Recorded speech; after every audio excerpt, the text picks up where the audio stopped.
So I tried out this service called Eclipse, which does like automated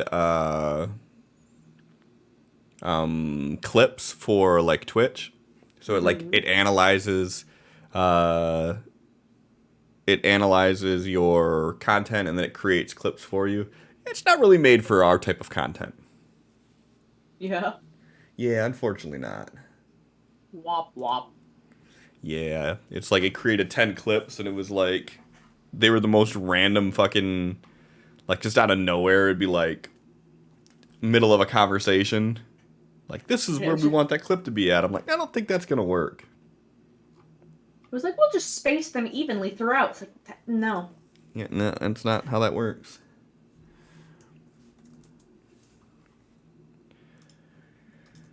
Oh, so that just further convinces me I need to hire someone.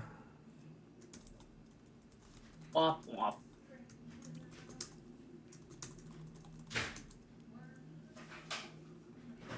Need someone to go through and make like seven clips from each episode. That's all I need. And then that way I could do like one a day up until the next one.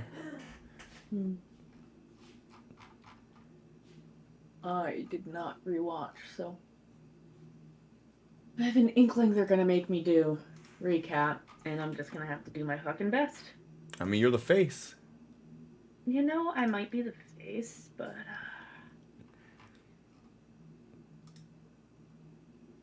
Megan doesn't have that type of memory.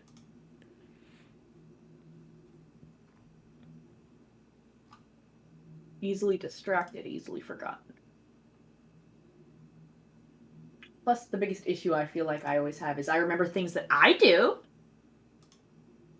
but then I miss the details on what other people did.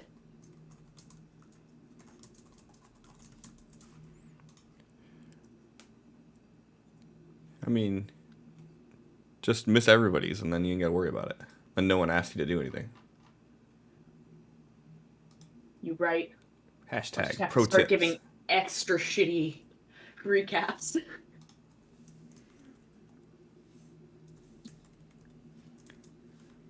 And then everybody like, what the fuck happened?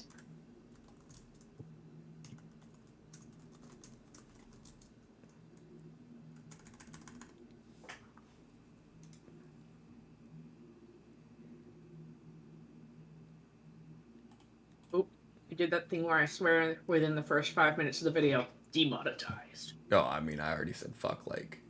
I know. I just think it's funny when, like, we're all talking and you go live, and it's, like, within 0.2 seconds, one of us is like, fuck! To be fair, that's what we're like all throughout, so might as well stay true to our brand. Yeah, we're not very, PG. Mm-mm.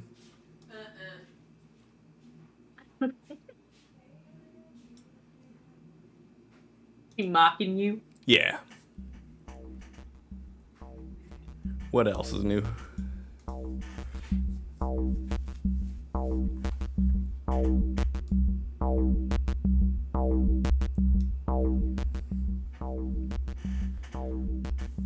Nothing like stabbing yourself in the eye with eyeliner.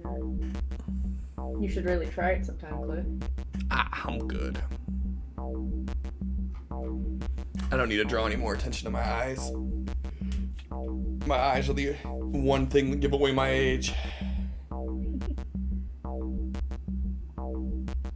With all that editing on the camera view, nah, can't see shit. Yeah. Although actually, the way you have it now, I can kind of see the lines on your forehead. No, I've had lines on my forehead my whole life too, because I'm constantly doing this, looking at people like, are you fucking What I mean serious? is, like, usually on the camera, I don't notice them, but I can see them with the current settings. Yeah, the bags under my eyes you can see really good too right now. Yeah. Because I have a 2-light setup going on.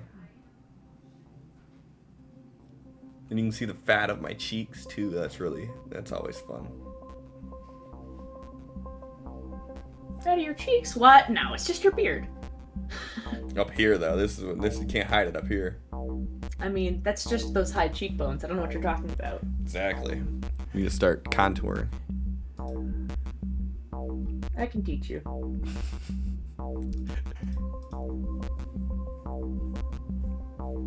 I reckon I should probably open up. Yeah. Or I could break thing. You heard it, right? Hear it doing it? No, I like literally just broke everything. You know what it's doing? On repeat, we are hearing X's ringtone. It just stopped, but it did it for like 30 seconds. It just kept doing it. I accidentally hit a button for my my gaming stream, and it tried switching to a scene in a different profile. Yeah, I saw altogether. the mining madness pop up. Yeah. That's not supposed to happen. It's the button right next to my fantasy ground button, and I hit the wrong one.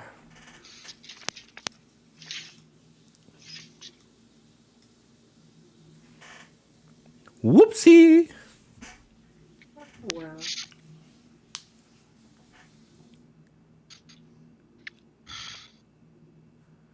You good, Sin?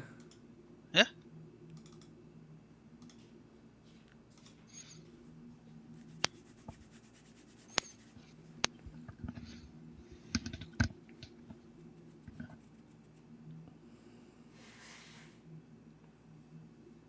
And we have a John.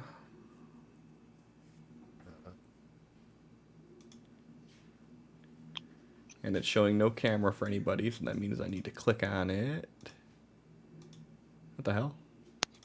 We lost a Megan. Did I kick her? The fuck? Did I kick you out? I don't know. The whole of just went full gray, and then like did the tumbling thing when it's like starting up usually. So. Oh, it sounds like it just updated then. Yeah, just like, you know. It just so happened to do it right when I was clicking on the, like, Sin and John's video weren't showing up, so I clicked on it to do it, and right when I clicked on John, you left. I was like, oh shit, what'd I do? Broke it. Again. Man, this is the most lazy fucking 2-second makeup job. Mine too. Yep. No matter what you do, you end up looking amazing. I don't know how you do your makeup, John, but damn. I'll never reveal my secrets. It's a hat. You fucker.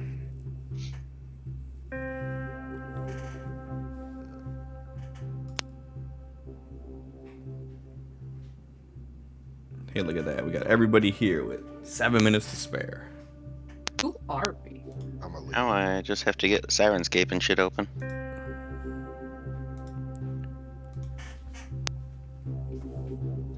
I just gotta unbreak everything. Oh, don't break shit.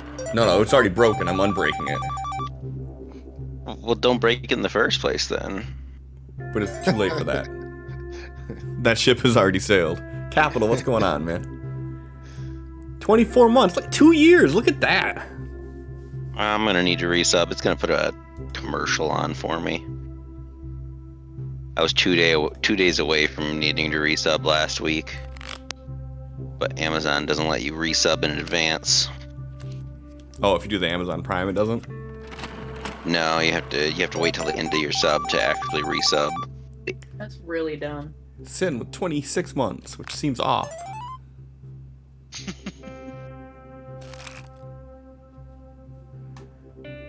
Okay, playing cards. You can stop shuffling now. So I just wanted to see what it sounded like. Stop it. Turn off.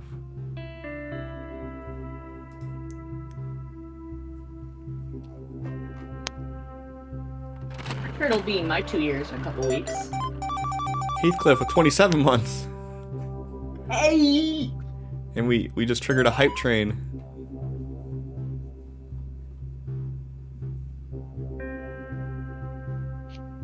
We got that hype train.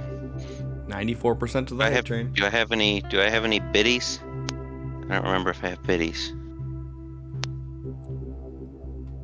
I have 45 biddies. Throw them one at a time.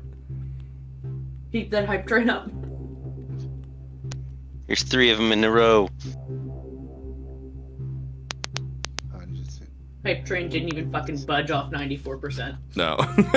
Where's my 42? I want to put 42 in. Oh, wait, show all cheer It mode. has to be 1,600 bits for it to contribute to the hype train. 1,600? Yeah, it's a very specific number. What?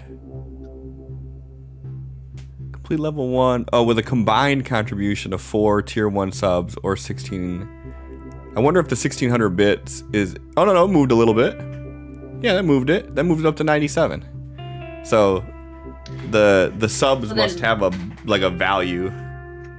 They must be like 400. They must be worth 400 bits each.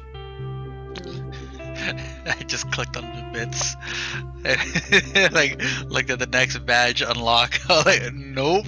Clicked right out of that. you don't want to unlock that next one? It's orange, so I do. But no, I don't want to. Financially, no. Oh, Oh, hey, John. look. The name who I shall not say just got my gifted. And there's our level 1. I mean, you can just say simpaticos. Yeah, simpaticos. Everything is simpaticos. John with 39 months. I mean, I guess you could also just call him Trevor. No, we Chico. can't. On We can't do tacos. that. We can't call him Trevor. Speaking of tacos, I have leftover tacos. I should warm those up real quick so I'm not starving. You should. Because I literally just got home and I have not had dinner. I'm waiting for that corn on the corner sandwich. They just picked it up, so it'll be here in like 15.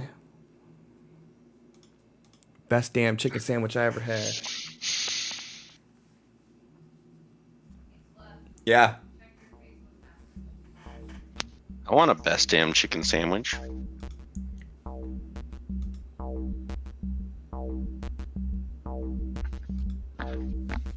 What city you live in, Cliff?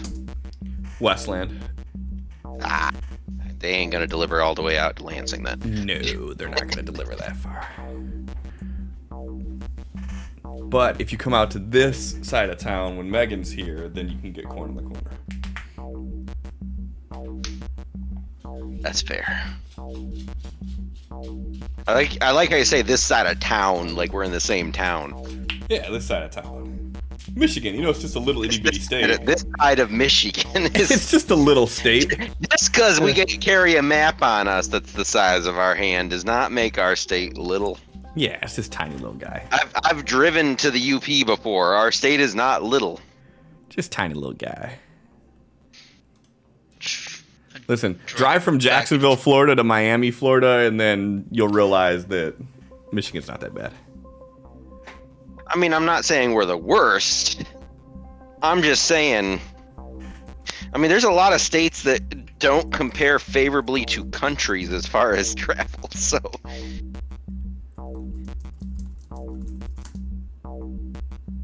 There's countries that you can drive through quicker than states. Well, yeah.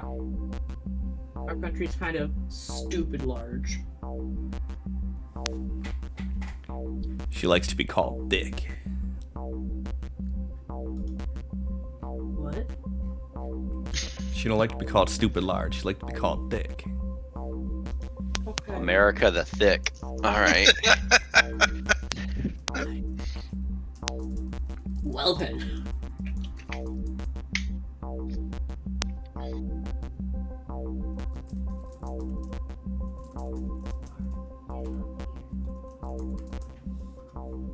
I've got Sirenscape open. I should probably finish opening Fantasy Ground, but I also want food.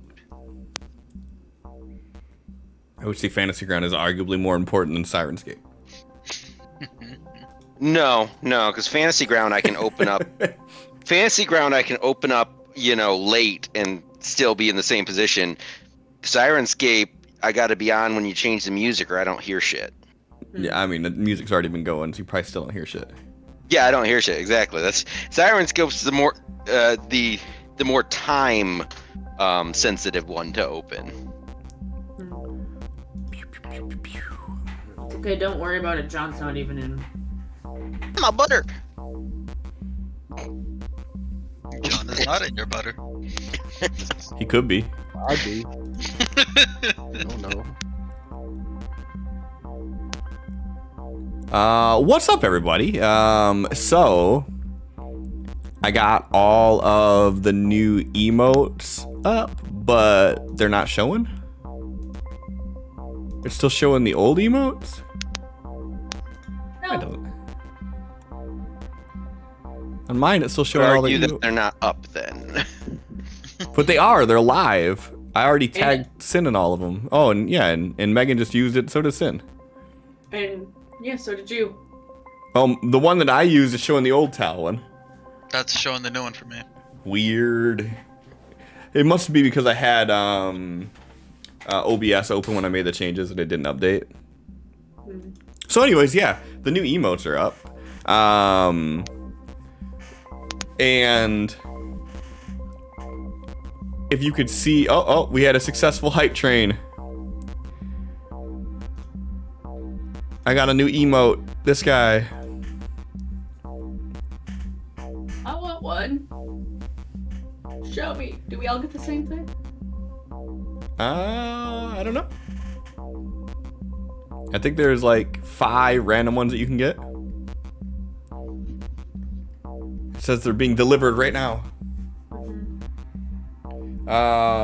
So anyways, yeah, those are updated. As you can see next to Sin's name, they have a new feature now with Twitch where you can actually give someone an artist badge for who does the emotes.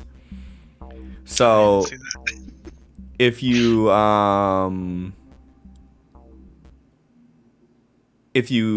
highlight that, you can see it says artist. Also, there's a way that you can give credit for the emotes. I just don't know where it shows it. But anyways, I gave Sin all the credit for the emotes too, so if you didn't know and you like the emotes, Sin does those. I don't know, someone click on an emote and see if it says anything about it.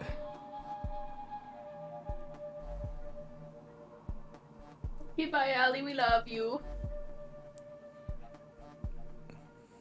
It just Bye. says, like, follower emote. You're already following Custom Cliffhangers. Enjoy the emote.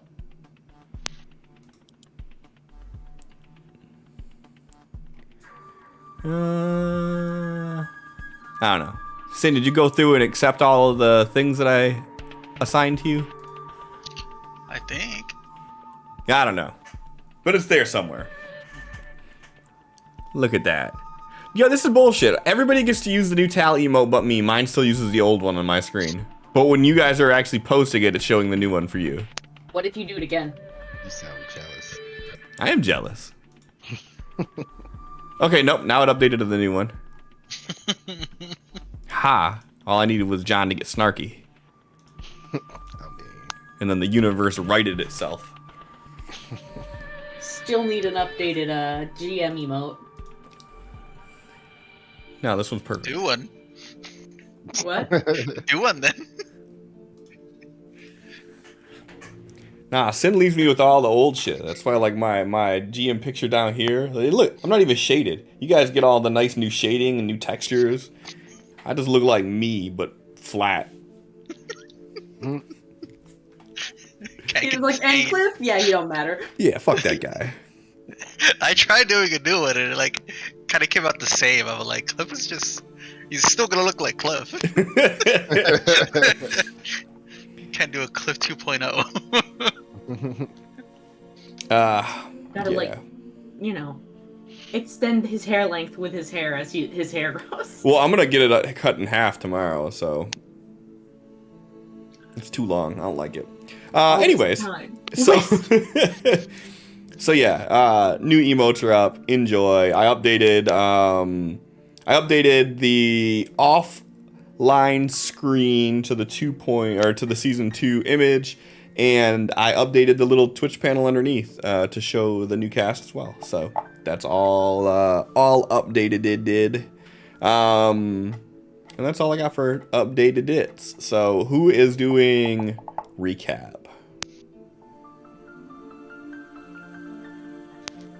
Heathcliff has never done a recap. Newbie hazing. But he ain't even at his desk. He's got a wireless headset though, doesn't he?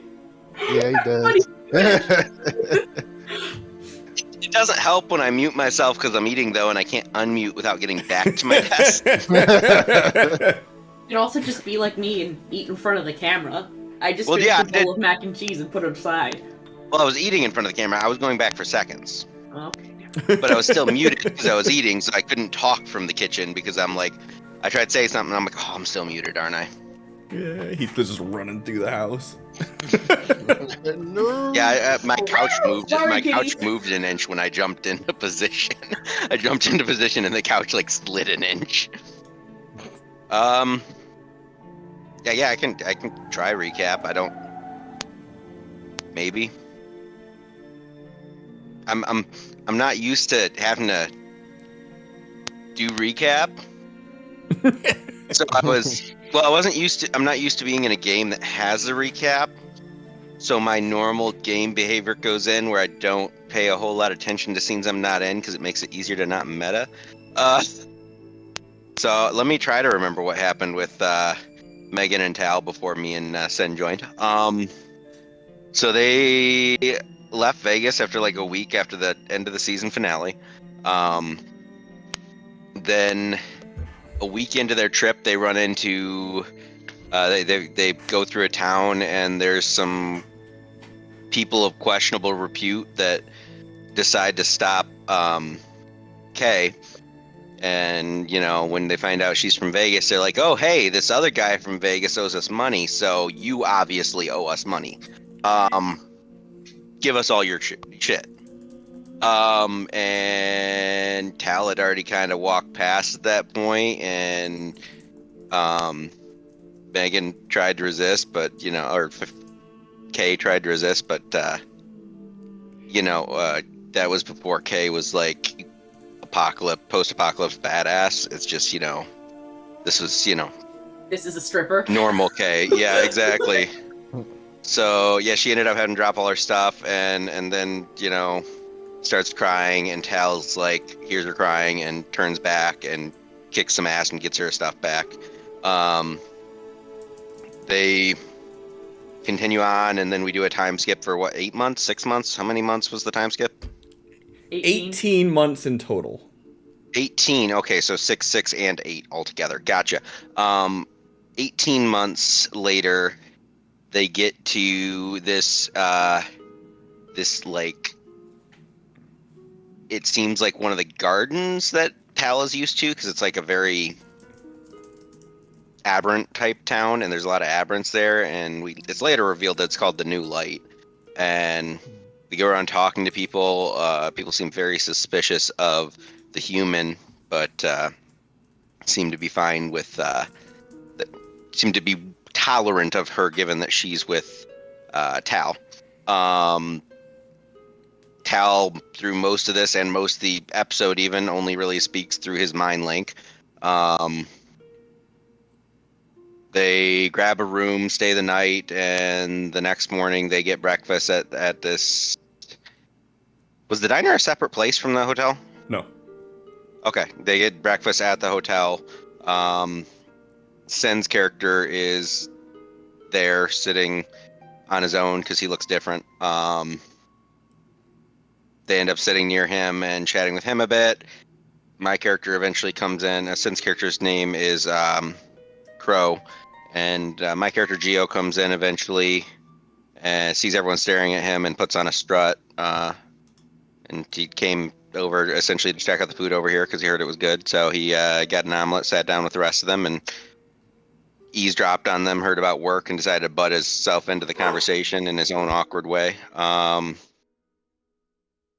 The four of us had a talk, got to know each other, and a little bit got to know each other. I mean, Tal didn't talk, but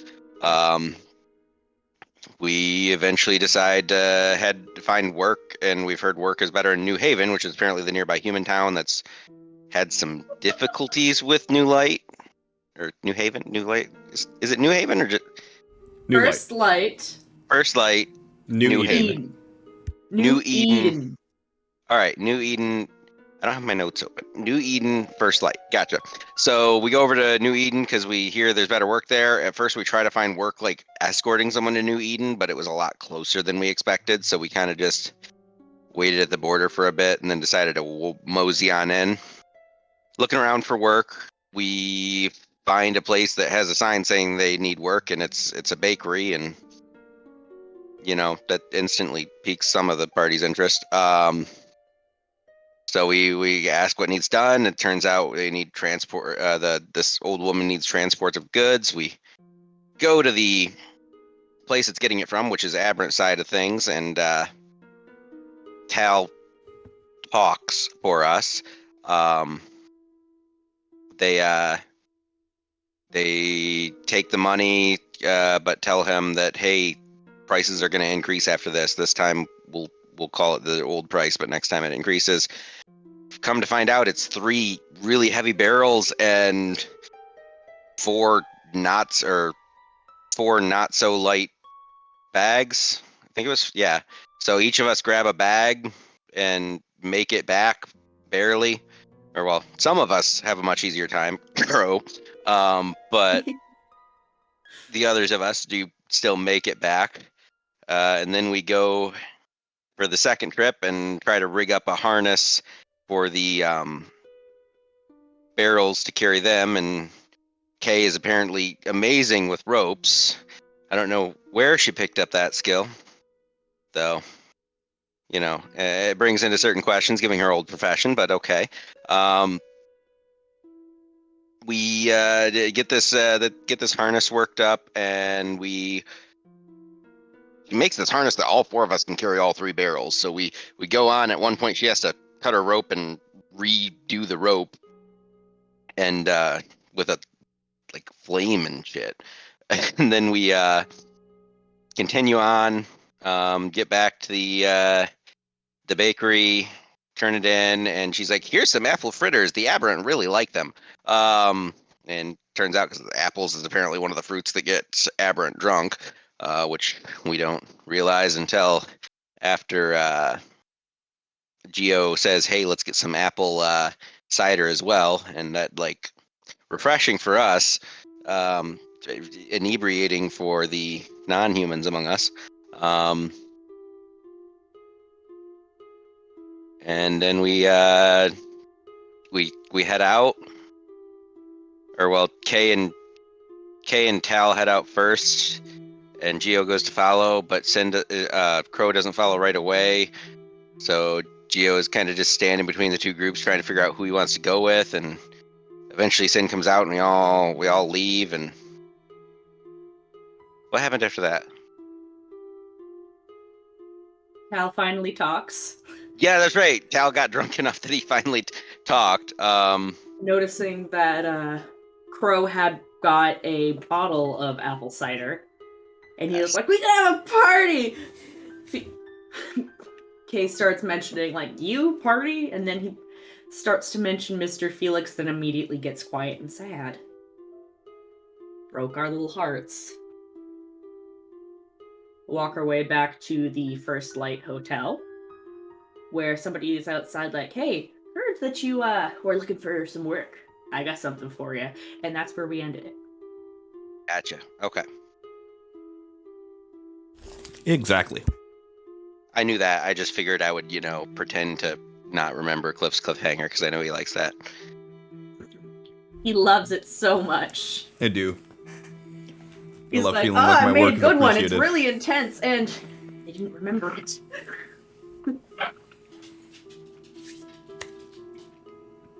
So yeah. So that's where we will start today's.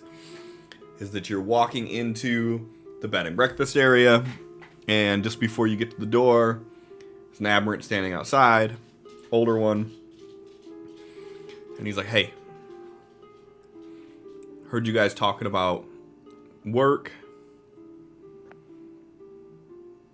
If you want to know how to make some real money, I got a job for you.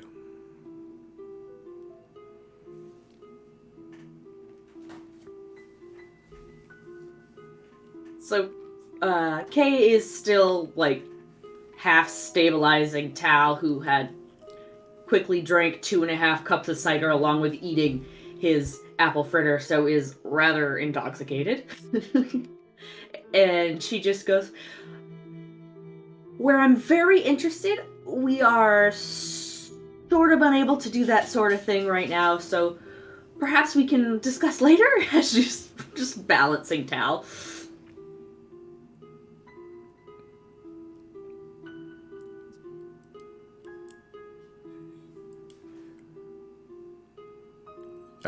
He kind of stops and he looks at you for a second.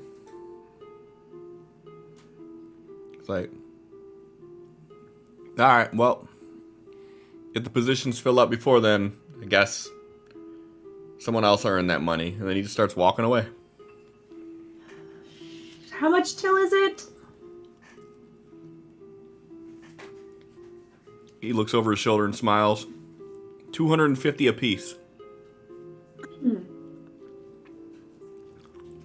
It's like 25 times the last job. Oh, it's 50 times what the last job was supposed to pay.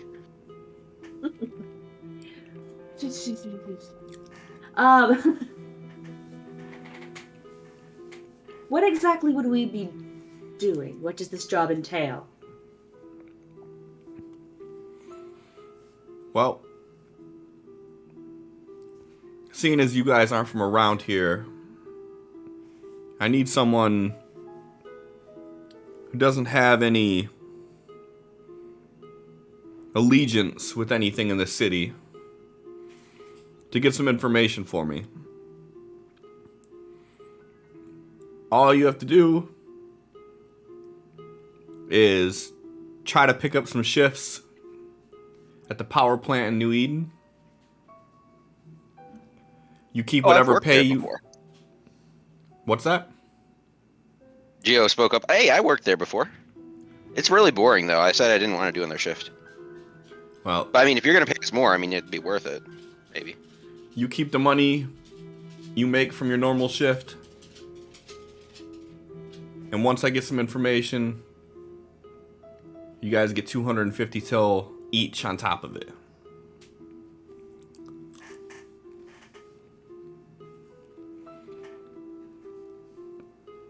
Gio looks over to Kay.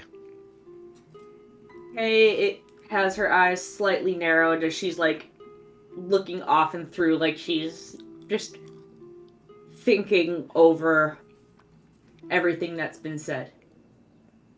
Takes a deep breath and goes, what sort of information is it exactly that you are looking for? Give me a roll on the reaction table. And this is why that's one of my pinned things.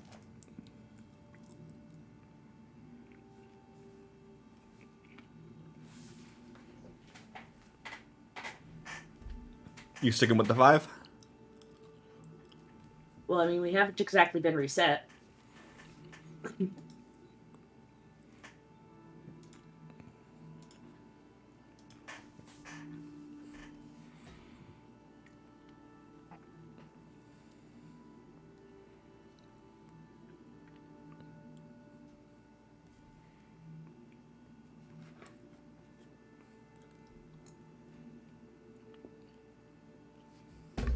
It's too early in for me to want to use a Benny. Then he goes, whoa. You're getting ahead of yourself here. You take the job and give me more information. You don't want the job, it doesn't sound like something that's interesting to you, that's fine, no hard feelings.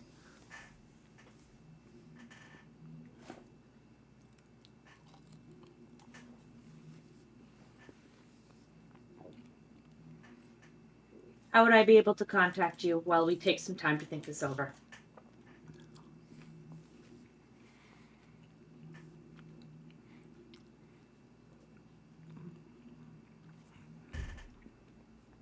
I'll be back here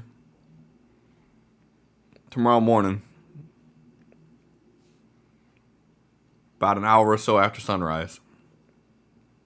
If you're interested, be out here. Noted. If not, like I said, no hard feelings. I know those faces. You just gave him Dark Bargain, didn't you? It wasn't Dark Bargain.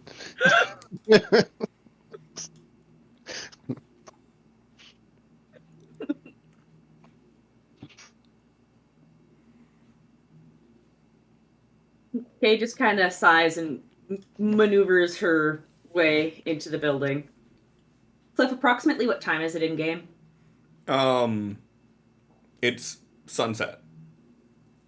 Sunset. All right. So, since we're clearly going to be staying in the area, I suppose we're gonna need a room. Oh, do I hope I have enough? Or we have enough.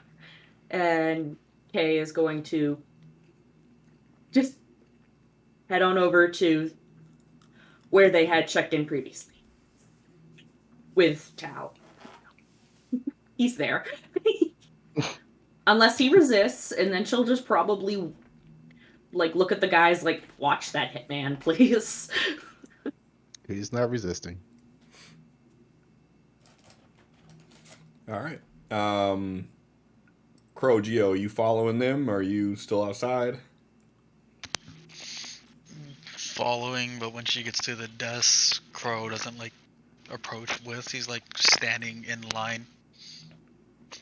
Yeah. As they're walking, Tal will look over at Kay. Those two are still following us. He's once again saying it out loud and in mind link.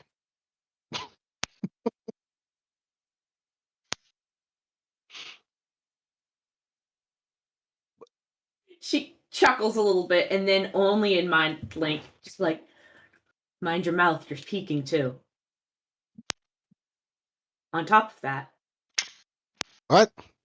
yes, you're speaking out loud. You're speaking out loud. Is he still speaking out loud and in the head? Yes. Whether they get their own room or not does not bother me. If they decide to potentially take up this job in the morning that we just discussed with the gentleman out front, well, then they get money too. Good for them. But I don't see an issue with letting them do their own thing while we do our own thing, even if it tends to be in line with what we're doing. I should just go like this when I'm mind linking or something, just to make y'all's life easier. I'll just poke my skull. Instant transmission.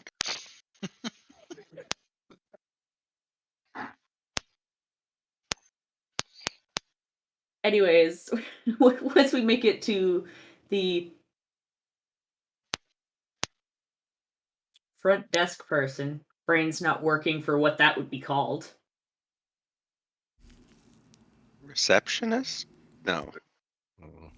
Concierge? Yeah, concierge. No. If you want to be fancy about it, but front desk is cool. Sure, the front desk worker. Alright, we're gonna need a room for the night. How many beds? Just one. All right. Goes over the same spiel they went over the other night.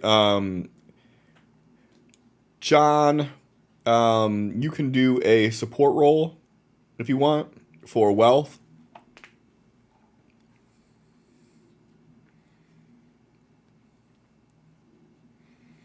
All right. Megan, you can roll the roll with a +1. All right. One of you go ahead and burn your savings. I'll do it. It's not like our characters aren't a package deal anyways. Ooh, goodbye, one savings. All right. And then gives you the key, gives you the same one. You're back in the same room you were in before. Crow, Geo, I assume you're both getting your own separate rooms. Yeah, I mean, unless someone else says something, Gio just walks up like, "Get a room." All right. If you're walking up before Crow. Just probably didn't not. Yeah, yeah, sure, sure. I'll walk up first. Are you walking in tandem or are you in one by one? He was kind of waiting next to Crow because he didn't realize that we weren't like a group. He's kind of like instantly, like we were looking for the job, and then you're like, "Let's get rooms," and then you get up and get a room, and he's just kind of still figuring that out while he's next to Crow. So he didn't realize he was waiting in line until he put it together that you were just getting a room for you, and he's like, "Oh, I should get a room too." And then he Yeah. walks forward and he's like, "Need a room." He looks at you and then looks at Crow. I'm like, do you need 2 beds or 1? Gio looks back at Crow. He's like, "Roomies?" Oh, yeah, sure. Yeah, it'd be cheaper. Like 1 room with 2 beds would be cheaper than 2 rooms with 1 bed, right? Yes. Roomies. Okay. All right. Whoever wants to roll support, roll support. Whoever wants to roll wealth for their actual monies, you go second. You support, I'll pay. Okay.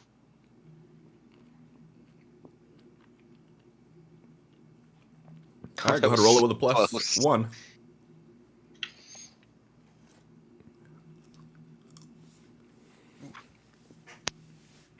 All right. Geo, go ahead and burn your savings die. Geo? Well, you don't have a savings die. Okay. All right, my savings die is burnt. All right. Gives you a key. You're like 3 rooms down from where Tal and Kay are at. Okay.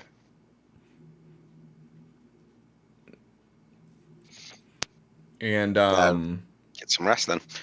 yeah, while you two are in the room together, seeing as this is really like your first kind of break off, is there anything that you two discuss? Which 2? You two. We have 2 groups of 2. Me. Okay. The only group that hasn't had a chance to break off. That's fair. I mean, they can talk in their head when they want to talk privately. Yeah, Gio doesn't have very many private thoughts, as evidenced by him instantly saying, "Hey, that's 10 times what we made last time." So, I mean, he's a talker if you get him talking, but if Crow doesn't initiate a conversation, he just kind of goes to his bed. Crow's not really saying much right now, just kind of thinking. Okay. I mean, as we go in the room, he'll turn to you. He's like, "Okay, which bed you want? Closer to the bathroom or farther away? Wait, is there a bathroom in here?" Okay. He's like, "Yeah, you want closer to the bathroom or farther away?" I'll take whatever's closer to the window. All right, sure. You take that one, and then Crow starts just Geo just starts messing with his bed. Puts his stuff under his bed, make sure all of his pockets are tightened and whatnot. And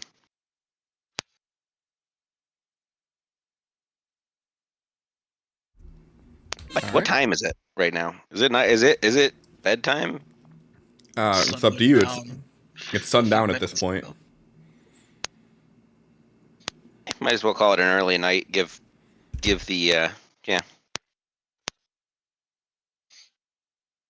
Geo will tuck himself in.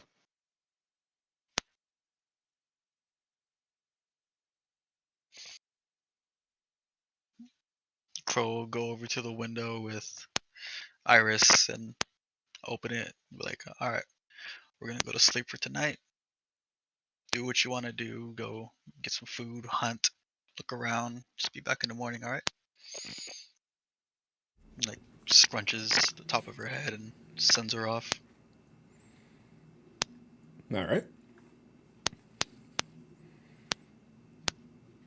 And K-Tal, are you two doing anything before bed? She would want to discuss like the logistics of the job. So Tal, I kind of seems like he wants to get some insider information on this power plant, and for what I can gather between what the aberrant have said and what the human have said, the aberrant want the power plant. So, do we want to actively be a part of potentially continuing their conflict that they supposedly made a peace treaty on about 2 months ago by taking a job like this? Because it would make us a mark in the human territory. Oh no, we don't have the humans' approval. That's awful. It's not about having humans' approval, it's about having less readily available jobs because, as previously discussed, the jobs that pay better are in New Eden. Yeah, they are probably not happy with this peace thing, and if we get caught, no big deal. That's what I want us, is then they can, you know, disregard any involvement with us should we fail or whatever.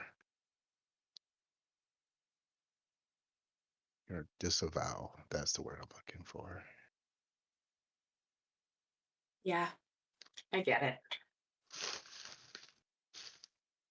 I So, suppose the only thing that's making me feel less comfortable with the job is that he won't give specific details about what information they would be looking for unless we have already accepted the job. And I can only think like, oh, what if the information is how to make it have a meltdown that could potentially like wipe everyone out? Where I'm not particularly fond of, either aberrant or human. I don't care which side anyone's on. It's more of there were children there, and I don't feel comfortable doing something that could decimate them all. mm, Just like there's children here, and I wouldn't like to do something that would end them. no, it's too valuable. I don't think they want a meltdown. They want control of it. Sure. Um, so I guess the play would be to get more information on how many others want this to happen, if he is a part of any sort of subsect here. I don't know. There's also potentially, if we find that our our line of thinking does not match up with his, it's not like we couldn't, you know, double agent the other way. I'm sure the humans would like to pay to find out what the aberrant are being suspicious about, regardless. Yeah.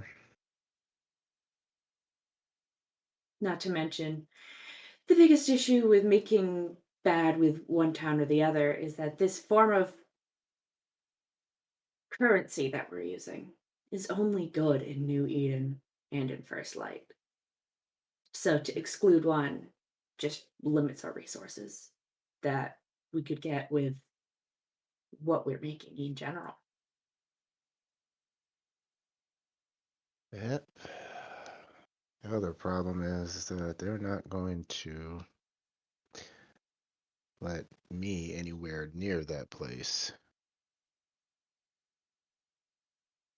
Well, if that sweet little baker lady was anything near correct, then perhaps they will. No, I don't buy it for a second, if I'm honest. That all the humans there have absolutely no issue with aberrants, but the aberrants have issue with people. Because we know how humans are. Mm-hmm. but it's worth a shot.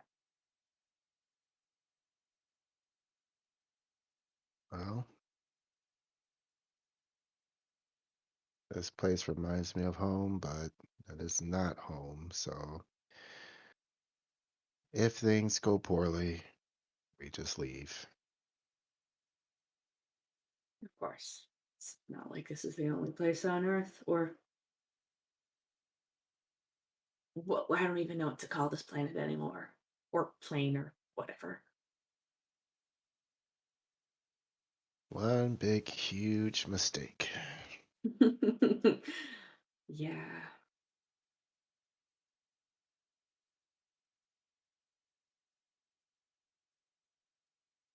I'm going to lay down. That's fine.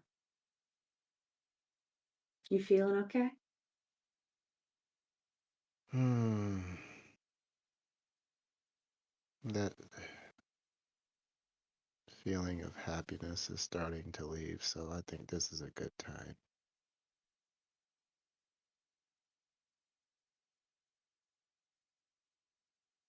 He's kind of lays back and he's got his eyes closed and Okay, he's can't. gonna go in the bathroom, and I'm assuming, like most motels, there's little cuppies that you can fill with water. She's just gonna bring some water, a towel, and sit down beside him. He's already asleep.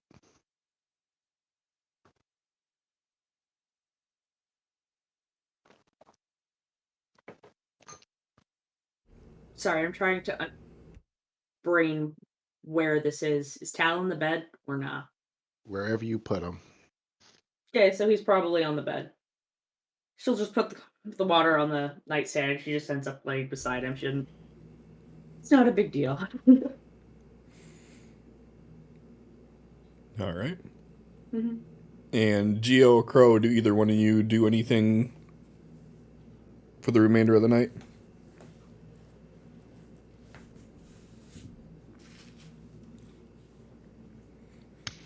I guess after Crow would send Iris out, he would like sit back on the bed and like, you still up, Geo? Yeah. What are your thoughts on the job? Seems like a lot of money, but seems like it might have consequences. Oh yeah, it's definitely That guy seems trying to shady. trying to pull something over on the humans, New Eden. Also, offering that amount of money makes it pretty obvious that, there's something going on. Too much money for a simple job. This is like corporate espionage. Right. Um Actually, I think it's just regular espionage because these are like two different city states almost.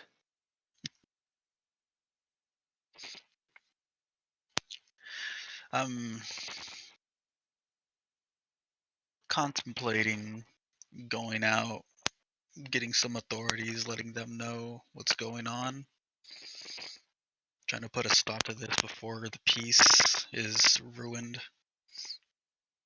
But I feel like if I do, maybe some of the guards might be Like, in on it. would we want to inform authorities on the aberrant side or authorities on the human side? I, I don't 'Cause I want to. mean, like, They just had a peace treaty. I yeah, don't want to stir stuff up. Maybe have the aberrant handle their own.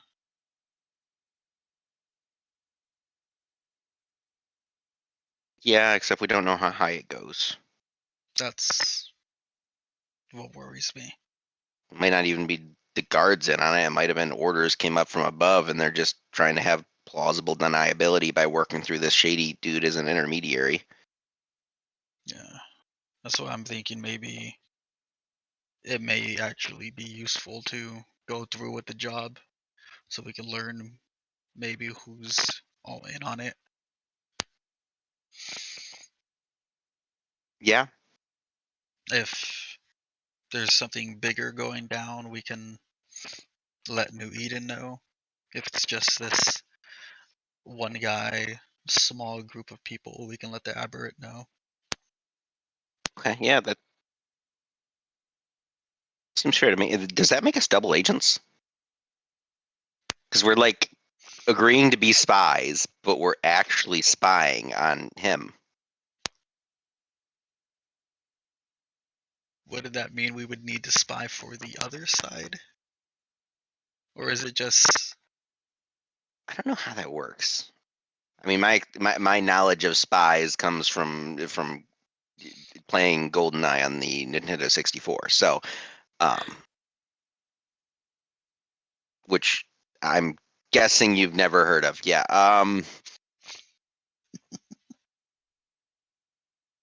Yeah. Ignore that part. That human mumbo jumbo pre-apocalypse stuff. I've heard of spies. We have similar types. Oh yeah, I mean, don't ignore the spy part. The part about the N64 and the GoldenEye. I'm guessing that gaming consoles are not something that seem to carry over. Yeah, that's like a different language. I have no idea what that is.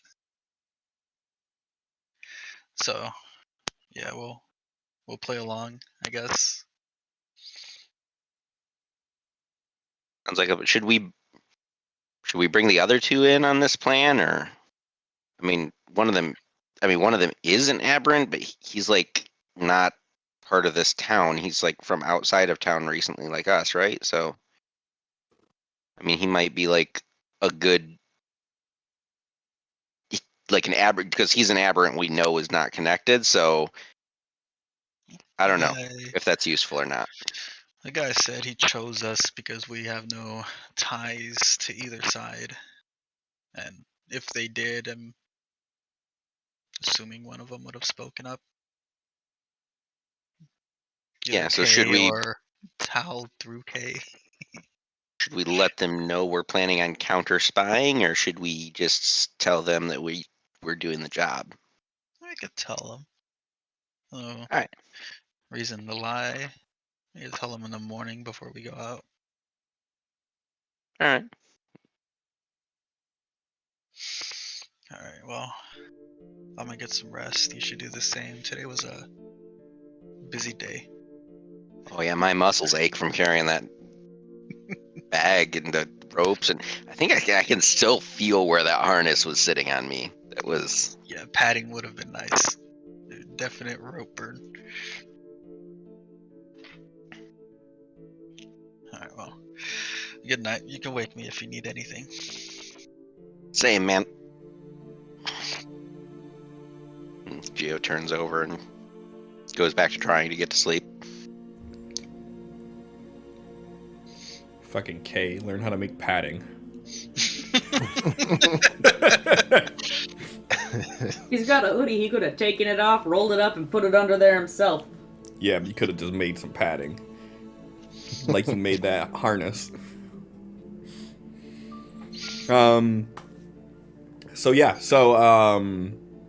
Morning, same thing happens. As soon as the sun starts to peek in through you guys' windows, you start hearing the town come to life. Outside in the streets, you're hearing people moving about. You're hearing people starting their work up. And inside the little bed and breakfast that you're in, you start hearing movement around there too.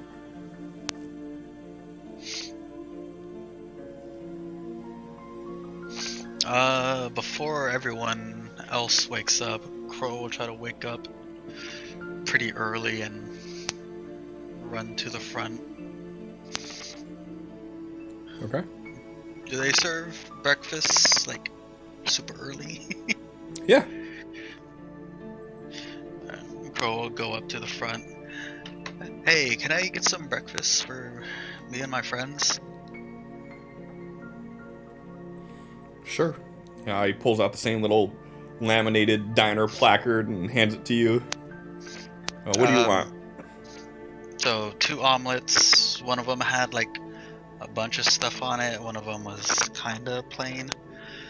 One of them was eating biscuit, egg, sausage, biscuit, and I guess I'll try that too. So 2 omelets, one with a lot of stuff, and 2 biscuit things. Kind of chuckles to himself. Okay. That'll be 4 till for everything.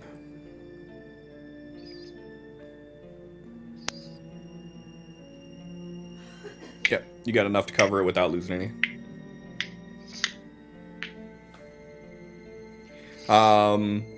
Look, all right, it'll be about 10-15 minutes or so. We'll bring it out. Thank you. Gio will stand, or not Gio. I don't know. Are you Now two you playing both each other's got it. characters tonight? You got it confused, then I got it confused. Crow will go off in a corner, like away from everyone while he's waiting.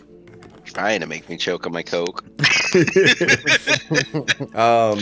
Give me a notice roll, Crow.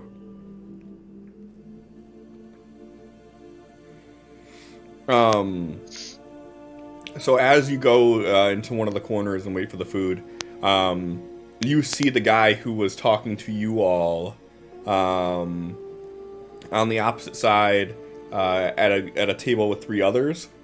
2 of them have their backs facing you. One of them is a older aberrant lady, and then he's kind of like standing at the side of the table, and he sort of looks over at you, looks back down to them, and then he walks outside. Any of them look distinguishable? Like, Not really, no. I mean, no one's wearing anything that's like super identifiable or anything. It just looks like 4 aberrants sitting around chit-chatting. okay.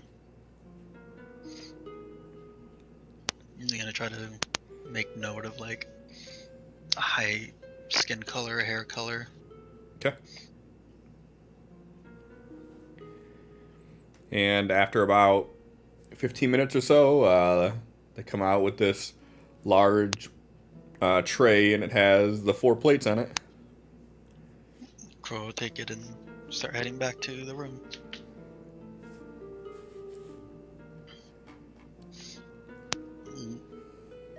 Kick open the door, like holding the tray, open the door with his foot. Hey, Gio.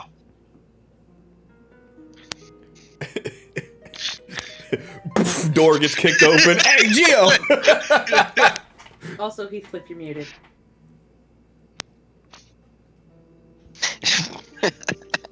So my reaction to Megan saying I'm muted is before unmuting myself to say, oh yeah, thanks.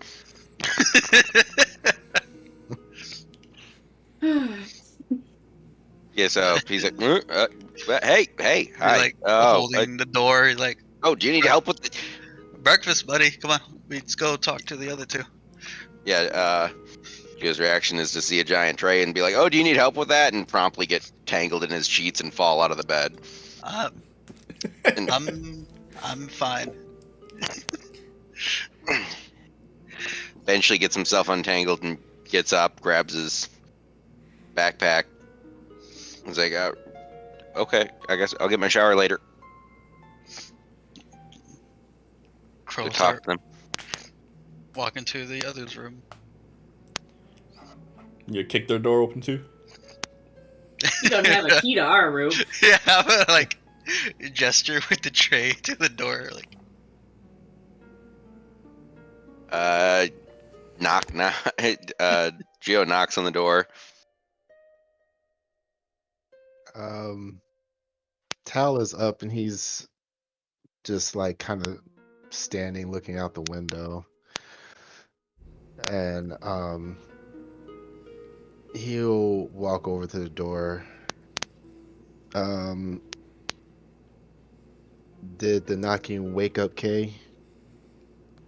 It woke her up, but she's still kind of out of it. So like she's sat up in the bed. She's just kind of rubbing her eyes, and she's like, "I'm gonna kill them.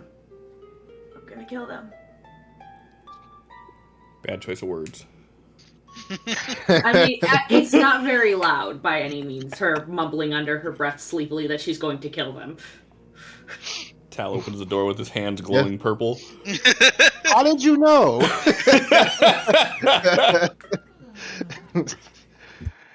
Yeah, you agree to him look like opening the door, glowing ball in hand, and he's just looking pissed. I've never seen that. Morning, room other your hand's glowing. Good morning. Kay probably wasn't actually like looking up until she heard your hand is glowing. Her eyes just like shoot open. She's like, "Tal, it's fine." He closes his hand. We brought breakfast. Well, Crow got breakfast, but he had me open the door. Or knock on the door. He turns and just walks back into the room.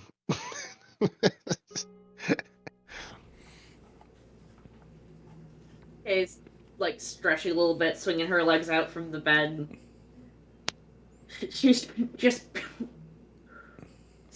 basically wearing just the hoodie, and she's just like, "What? Hello, good morning. Thank you. Yep." Yeah, Geo just kind of hesitantly pushes open the door the rest of the way and walks in after Tal, making way for Crow.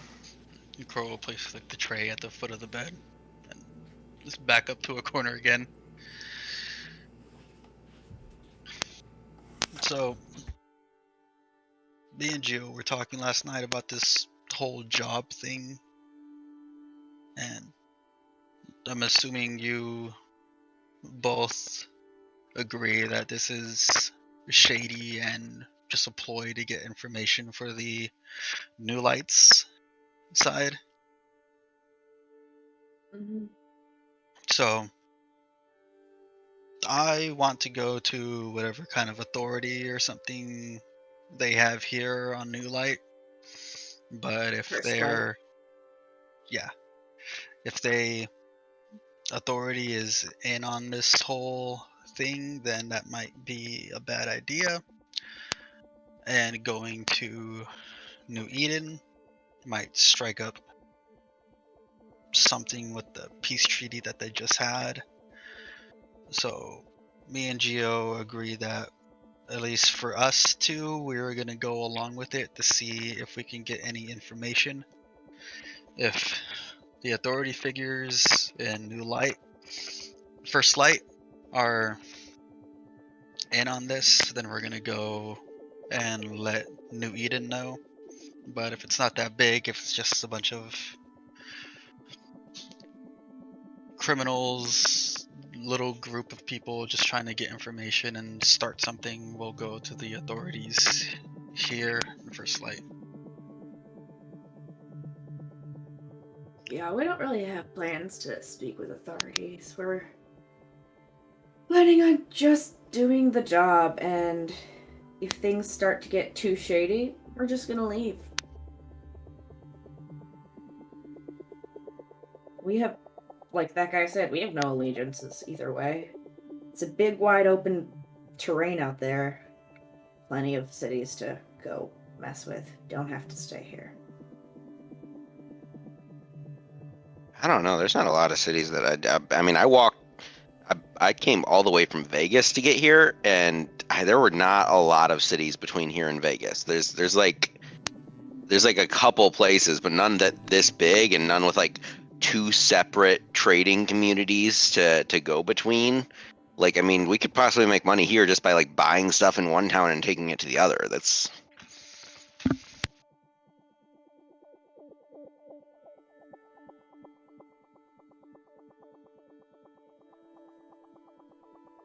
Roll that up with Tal. So what does Kay's essence look like when she's using her abilities? So, For something small like the mind link, it probably wouldn't be very noticeable outside of her. It'd be like it would be more noticeable were they outside, but here it would be more like any dirt that was on the floor just kind of like shifted in like a half moon around her for a second. And Tal would just hear Kay in his head just like, did you just hear Gio say he's from Vegas? I did catch that. What on earth? You notice it. Like, Whatever it is that you noticed. I just wanted to know if, like, Stand. yeah, she said it wasn't that noticeable, so Yeah, it would just be the dirt on the floor shifting, so Crow caught the dirt go around her for a moment. he's just eating and Roll on it. Yeah, I didn't see it. not much changes with him eating, but his ears actually like perk up a little bit as he's just eating and he's just still standing in the corner. So, I don't know, I'm just surprised that there's another person from Vegas out here. And, I don't know, with how everything went down there, almost makes me more suspicious of him. I think it's time we asked a few questions. Probably.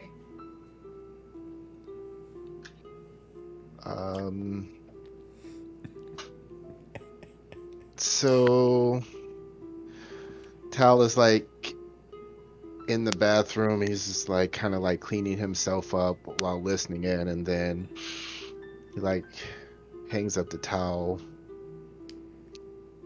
He steps out,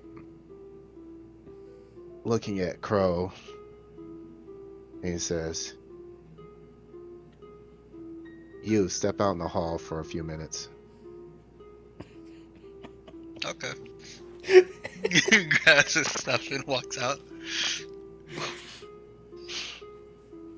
And after the door closes, is Gio sitting or standing? Depends on where the food is.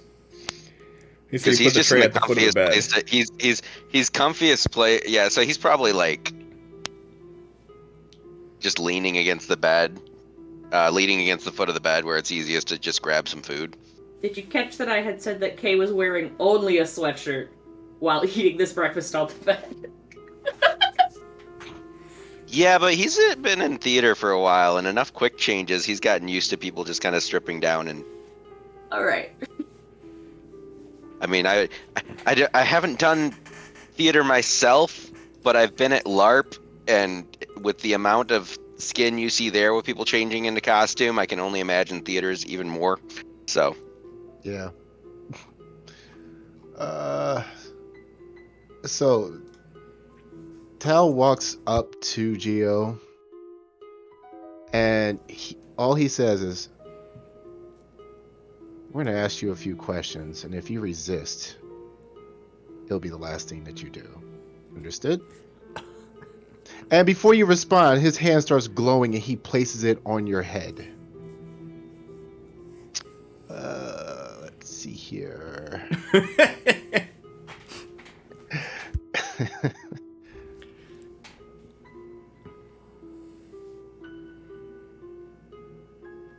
I don't think it matters if I resist or not.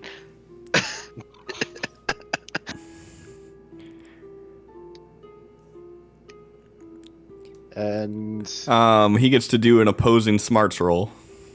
Yeah, which even though you said don't resist, with the amount of time you gave him, he would instinctually try to, resist. Not that he's gonna.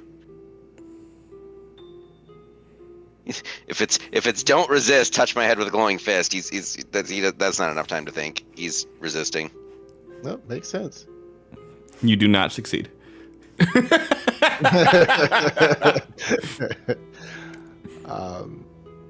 And in the mind link, you'll say, "All right, go ahead." Who were you before all this? What? She's saying that out loud to Gio. Yeah. Yeah, just Gio's kind of doing his stumbling thing. I mean, it's because that's a very open-ended question. He's like, I've always been Gio. I don't Giovanni. My name's Giovanni. I don't. What type of person? What kind of occupation? What sort of alignments did you have? Allegiances did you have? Oh, I was like, I did shows. I was a Ninja Turtle. Okay. Here, he tries to reach into his backpack, and he You're gonna want to not. okay. I was just gonna bring out my ice skates.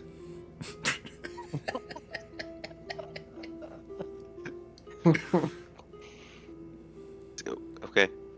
There's an like Kay's face goes from like rather serious to like there's a quick flash expression of like, oh, you sweet summer child. I mean, I made them myself. I bought like some Hulk shoe boots, like the kids' Halloween Hulk shoes, and I put them on the ice skates to make them So green. I'm understanding that. Yes, I am understanding that you are an actor of sorts. Yeah. Okay. Do you have any intention to harm us? Well,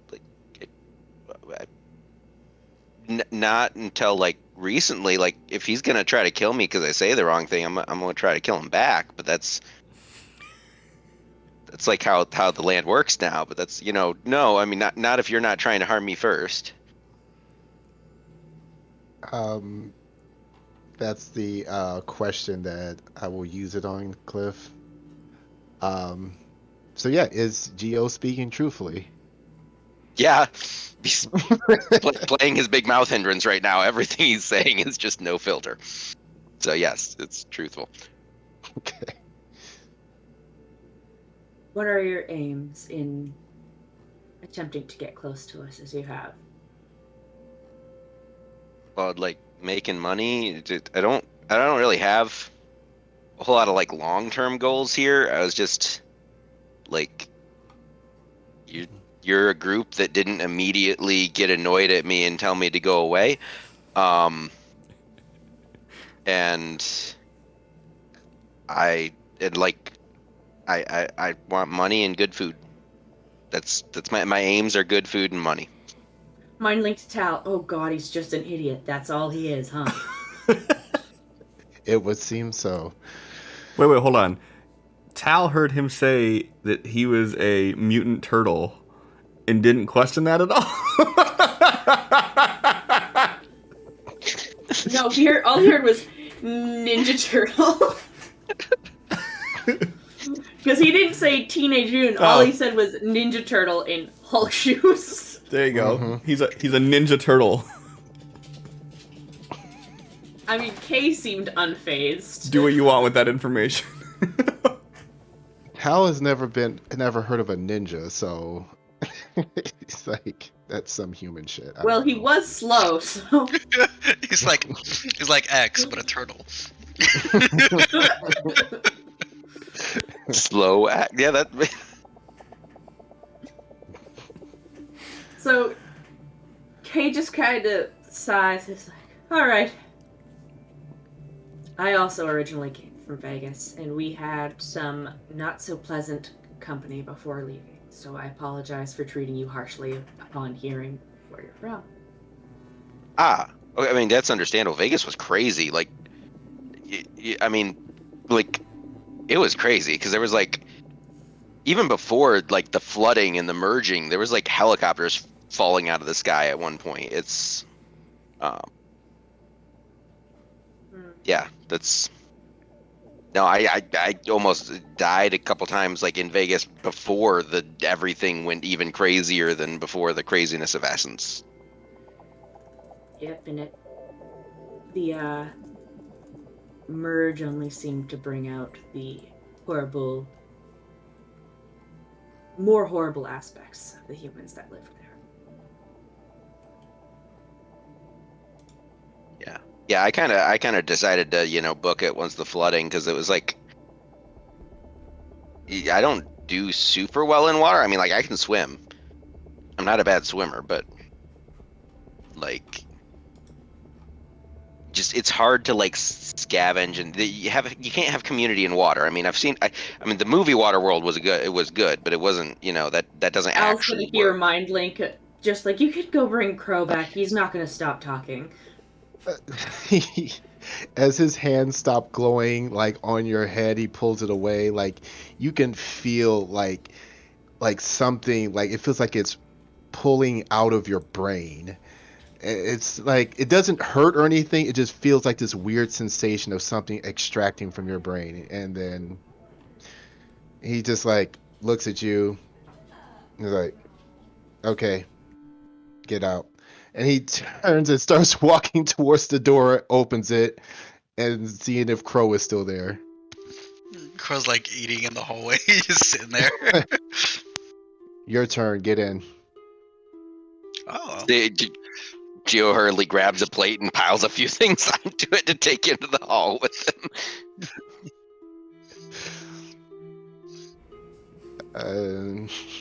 Just see Geo walking past Crow, shoving food in his mouth, like.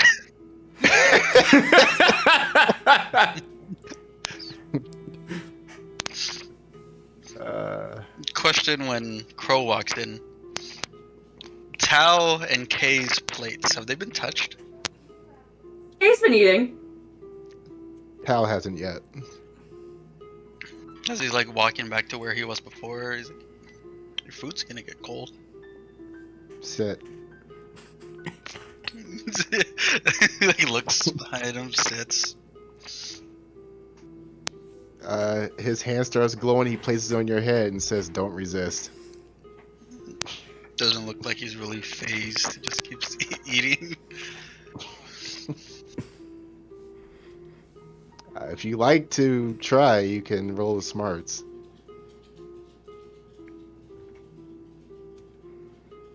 If you're resisting, that is. I feel like it's like Geo. It's an instinct. Yeah, it makes sense. Like he's still expecting it. resist. He's just, yeah. He's not good with the people-ing, Like in the opposite way that Geo is not good with people. And in the mind link, he's ready. I feel like some of the questions for this one probably better lay with you, considering I don't know much considering of his race or the garden as you do. Do you have any And then, like, she would just, sorry, you can. No. What in the mind link, do the intentions one. Bro, what are your intentions in attempting to befriend us and hanging around with us, I sort of say? Well, didn't really have any intentions at first. You guys are the ones that approached me. But you guys were being friendly. I thought I'd be friendly back. You guys were looking for work. I helped. No intentions other than that. I appreciate Truthful. that. And we appreciate that. And just to be certain, you have no intent to harm either one of us. I'm not gonna try. Me? No. I don't have intentions in harming anybody. He just kind of nods and looks at Tal, and in the mind link, he would just hear her. All right, do you have any questions regarding anything else?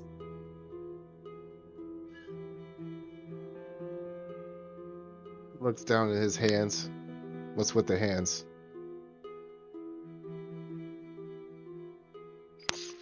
Injury.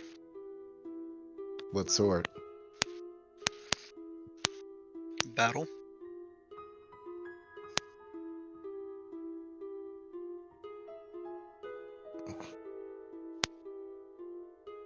I would like details of this battle.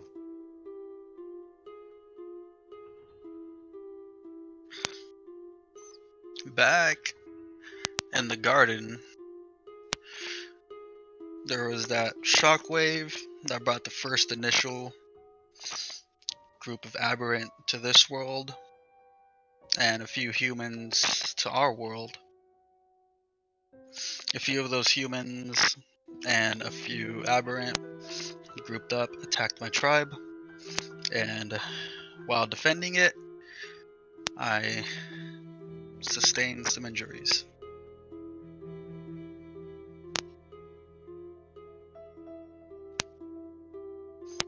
And this whole time he's been smiling, but explaining this, his expression just goes blank. You're getting very vague about these injuries. Are you hiding something? No.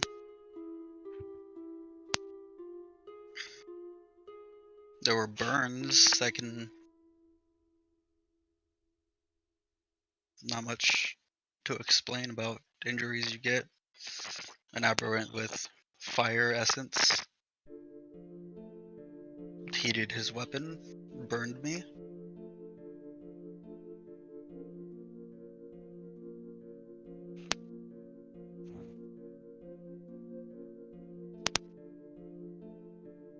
Unwrap them.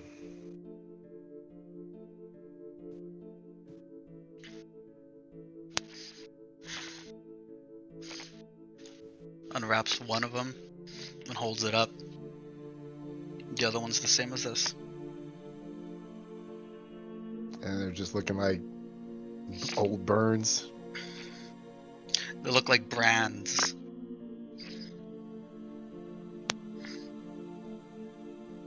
So specific markings. Mm-hmm. Anything that Tal would recognize? Maybe. What would I roll, Cliff? Off of mute. You would not have to roll for this. Okay. You would know what this symbol is for.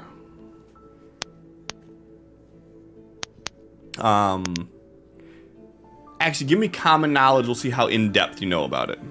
One way or another, you know the symbol.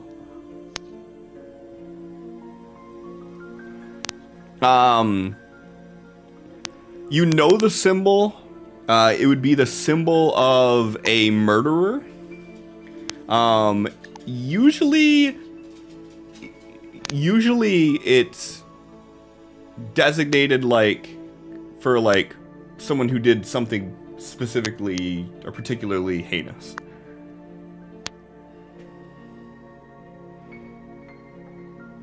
Something common practice or a specific group would do this?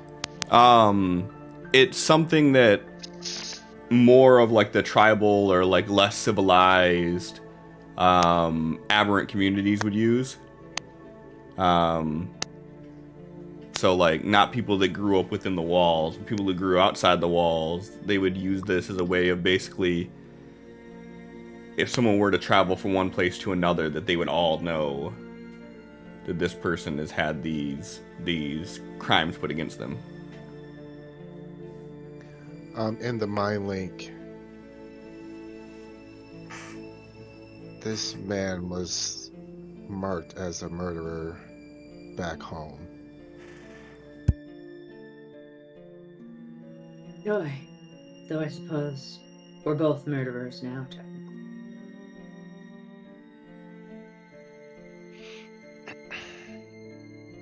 From what he was saying, if what he was saying is truthful, I would say he probably killed those individuals he's being marked as a murderer for defending his own.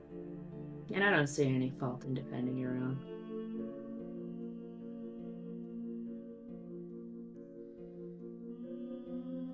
Well, he answered truthfully to not having any negative intentions against us, so good enough for me. For now. hand stops glowing, moves away. You get that same feeling of something being pulled away from your mind. All right. Thank you for Should wrap breakfast. those. You should wrap those back up. And he walks over to open the door for Geo. Like, he doesn't say anything. He just opens the door and then walks away again. Muted. I'm always gonna thank you. Assume if you tell me I'm muted, my response is something along the lines of "thank you," because I'm always gonna say it. Yeah.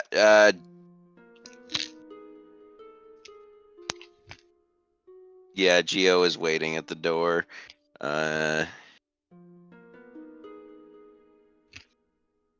He does not fall into the room as he was leaning back against the door, but he's like, kind of pulls away from the door real quick. He was doing the whole sitting with his back against the door while he ate his plate of food, and he's like, "Oh, okay." He gets up and walks into the room. Looks over at Crow. Did he do that scary glowy hand thing to you too? Crow's smiling again and continuing his food. Tao sits and eats. Okay, so segue for interrogations. Got it. But like, so we're taking the job then, I think. Possibly with different intentions than each other, but still, we're co-workers. I suppose so. All right. We should probably hurry up and finish our breakfast and head out there. He did say as the sun rises, and we have waited a little bit. Do I got time to run and take a shower real quick first? Certainly not. All right.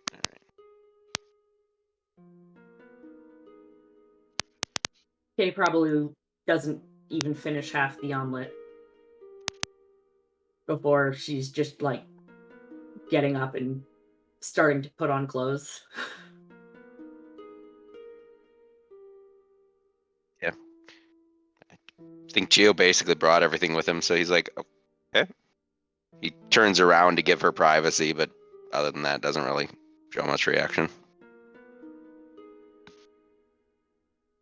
When Puts she's on his cloak.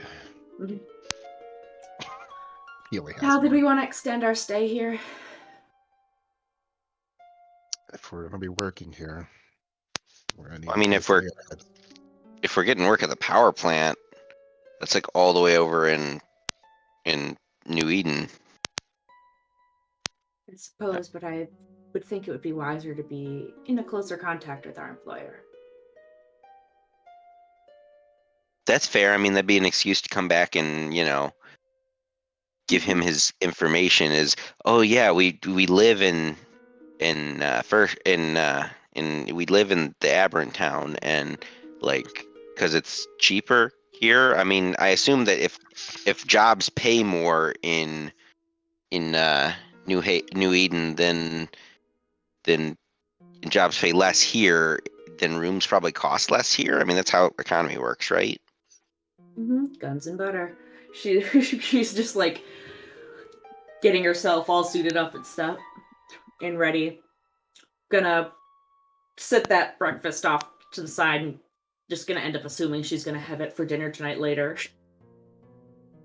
And then she's just gonna kind of like gesture with her head to Tal, like, are we heading out?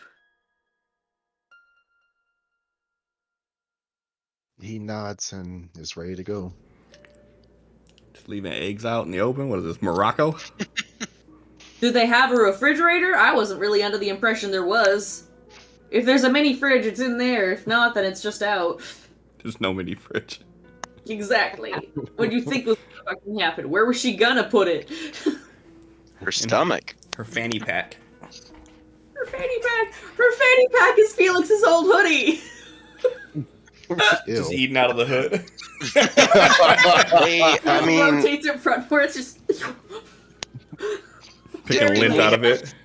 didn't we have pocket bacon last season? I mean, it's Mm-hmm. Now we got This some is hoodie eggs. this is pocket egg. This is Hoodie eggs. Oh. Hoodie omelet and the- pocket bacon. the evolution of the pocket meal. It's like you go from pocket bacon to full on hoodie pocket full of breakfast. You just reach in and grab a handful. I'm Mix not it sure up. that's an evolution. Evolution. Has Tal eaten any of his breakfast? hmm Okay. Just wanted to be sure he was actually having it. As we're walking out to the front, Crow will step into his room to grab his stuff, and as he's stepping in, he's like, "Tal, you want another sip?"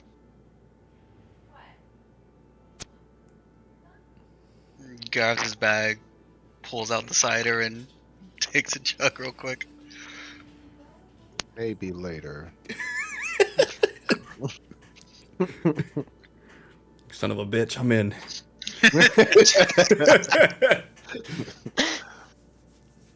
Alright, I'm leaving it in the room though. I don't want it to crack or anything while we're walking out. Leaves it and closes the door and walks out.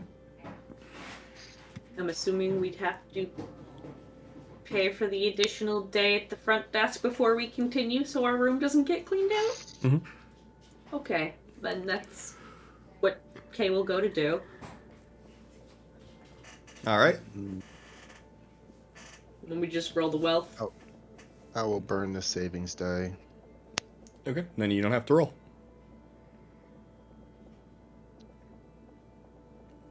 Crow Geo. Yep, Crow will go and get an extension. Yeah, I mean, Gio will go down. Try to pull what he's got out of his pockets. All right. Go ahead and give So me a roll roll assist first, then this time. Heathcliff. All right. Oh, Crow, there's go your ahead and +1. roll it with a +1.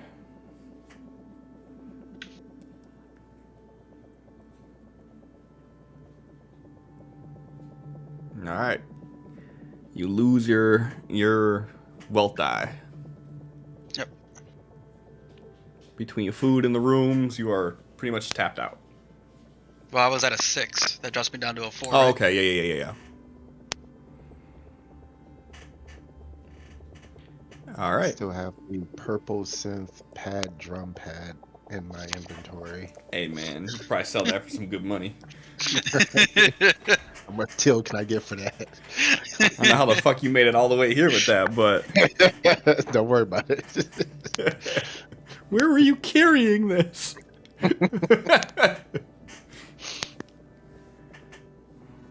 All right, so yeah, you guys re-up your rooms and head out. If we're re-upping our rooms, I'm probably gonna leave my backpack up in my room then. Okay.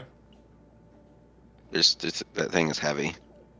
Okay. All right, and you guys re-up your rooms, and as you head out, you see the same guy. He's sitting down in like this garden area that's off of the main path, slightly to the right. There's this nice, like, beautiful garden with these alien flowers that you've never seen before, Kay.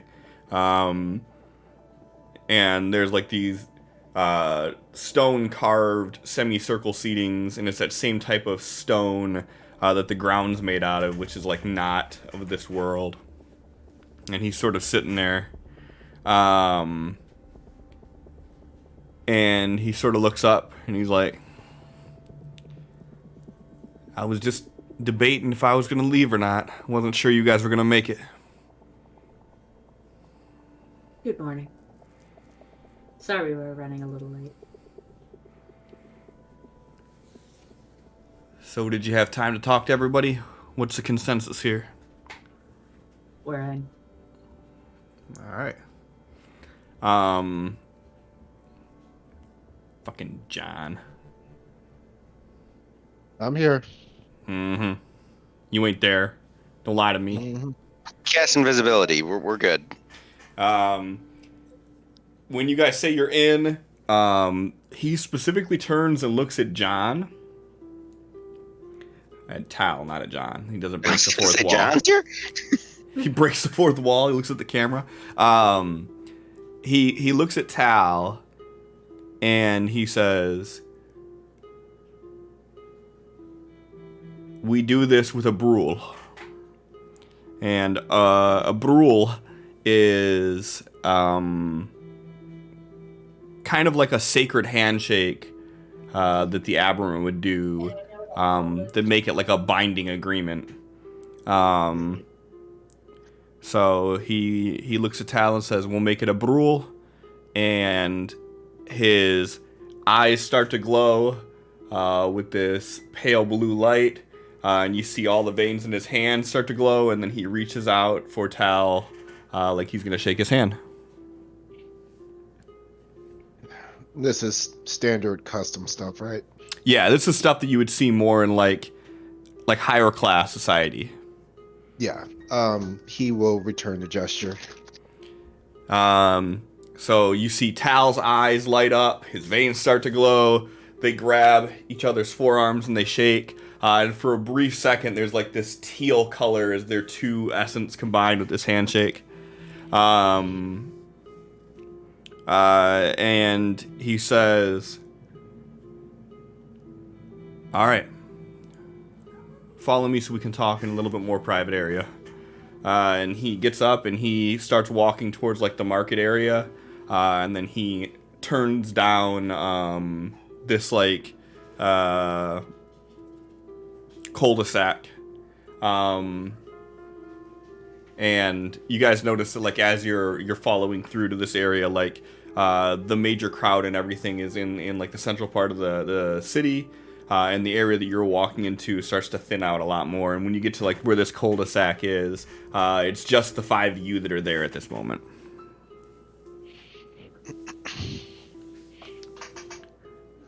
And he sort of looks around. Okay. So I'm risking a lot by trusting you all with this. But like I said yesterday, I need someone who's not affiliated with either city to help with this. I need you all to find out information on a drug that the humans are making. They call it Genesis. It's made with some of the flowers from back home. And the humans are using it to give them power that matches our own temporarily. We don't know where it's being made at, but the last lead that we had said that it was coming from something in the power plant.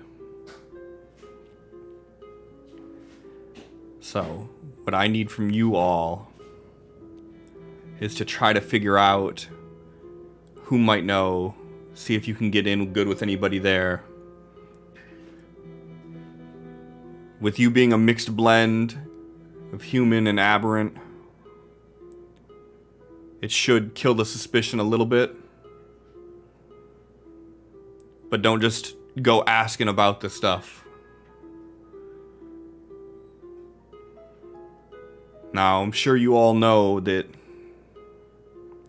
we're at sensitive times here right now. And one wrong move could put us back into war. And we don't want that. But we can't have humans having the same level of power as us. The one thing that we have over them right now, if push does come to shove, is the power. They have the resources, they have the technology. We have the power. Genesis throws all that off. You're muted again, Heathcliff. I know. Okay, I saw your mouth move was all. I was like... I specifically muted myself because I couldn't resist saying we have the power after Cliff did. Uh,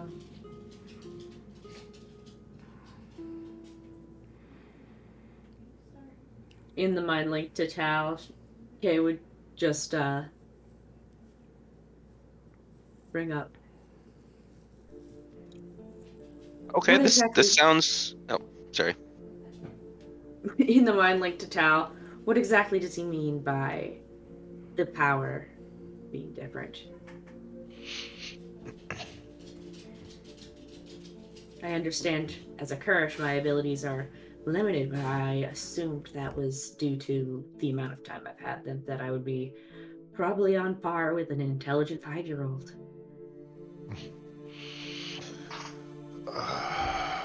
Whatever this is, if it's enough to have them this worried,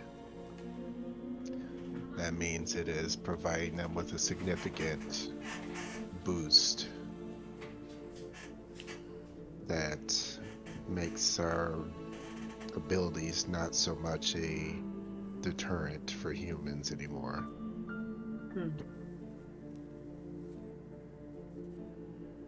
While they're speaking in their head, Geo is going to speak aloud.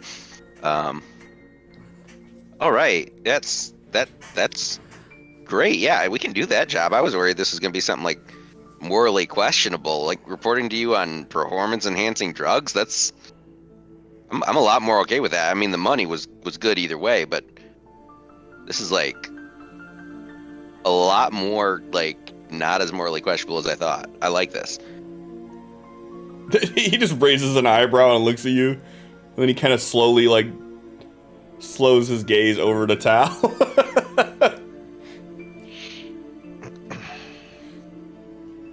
I just met him. Don't look at me.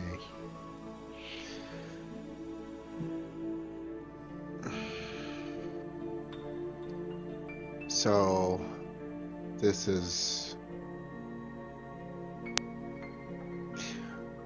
What examples have you seen of the results from when the humans have used this drug?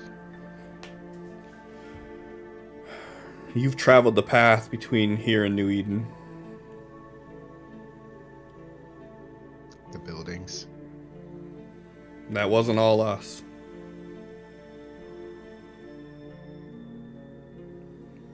We seen a human walk into a building, level it with a single explosion, and walk out without a scratch.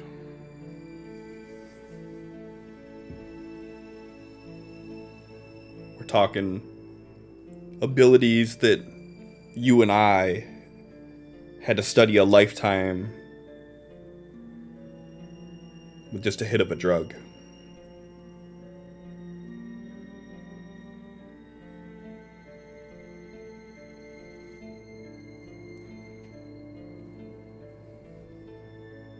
Which side proposed the treaty first?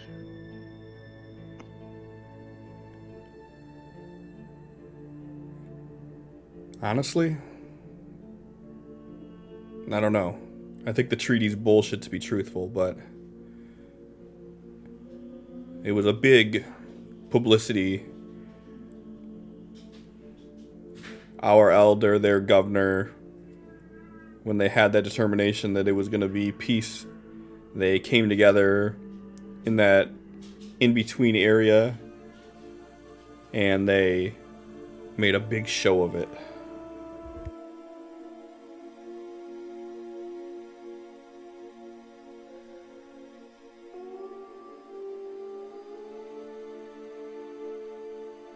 How many are like-minded like you who believe it is bullshit? There's just a small group of us. We were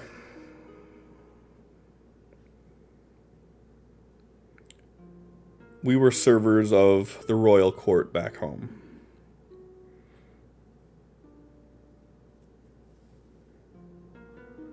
And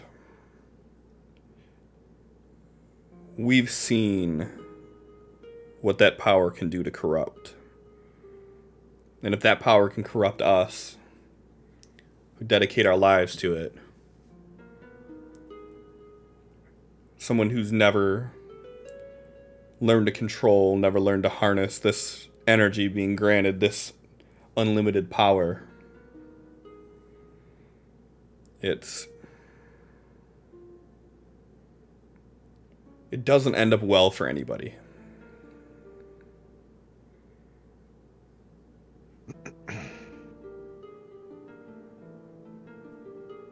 Yes, I remember the junkies that would get hooked on essence powder back home. But it was always thought that those without access to essence naturally would just outright die from it. What's different about this stuff?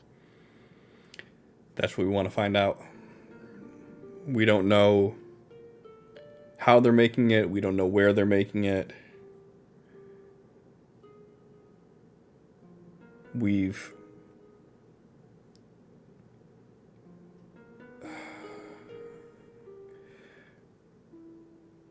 engaged in conversation with people that we know that we're using, and we're not able to get the information that we need from them.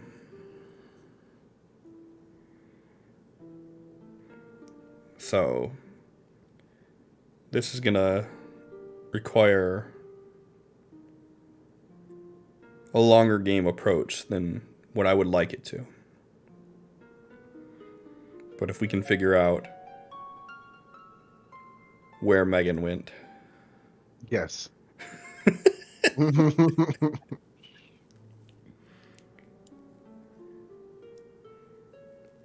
don't understand. But if we can figure out where they're making it and how they're making it, then we can go through the proper channels to get that shut down.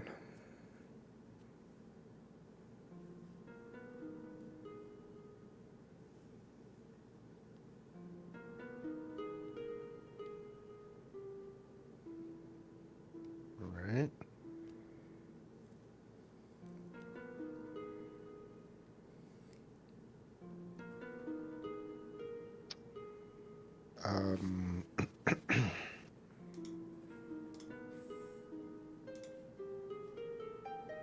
Let's go into mind link with this guy. The people here, are they afraid? Our people? They're not as afraid as they should be. The ones who know about it understand the risks, but a lot of them, they're under this guise that this is the way it's supposed to be. This is how it is on this planet. This is how it is in this city.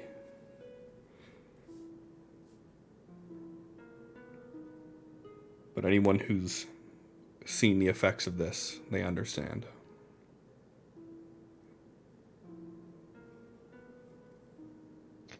We bring you back proof. Can you work with that? Yes. And then out loud he says, "You bring me back proof. I honor the brule. You each get 250. And whatever till you earn working the job is yours to keep too."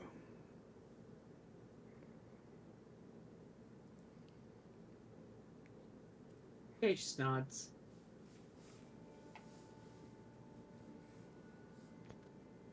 This this seems like a longer term job. Like it's gonna take a while to get their trust. And the hotel's kind of expensive paying by day. Do you know of anywhere we can stay a bit longer without having to shell out a bunch of till? I mean, I don't want to lose as much money as we're making while we try to gain their trust. Well, the money that you'll be making working the job should help with that, but there's a few places that you may be able to rent depending on how much money you had to put up front. And there's a lot of buildings on the border area that was left abandoned, partially destroyed. If you're good with your hands, you may be able to work out something to repair one of the old buildings that's being abandoned right now. But your homestead is your concern. Unless you have information, we will not be in contact with one another after this. Until you have the information, which we will meet up. I seen your friend there. He looks over at Crow. In the hotel lobby. That's typically where I am in the mornings. If you need me, that's where you can find me.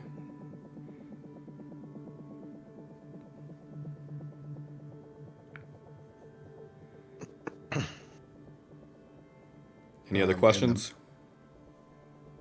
In the mind link, if there's anything that I should know,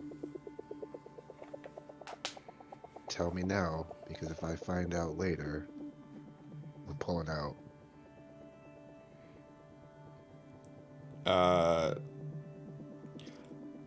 Give me a roll on the reaction table.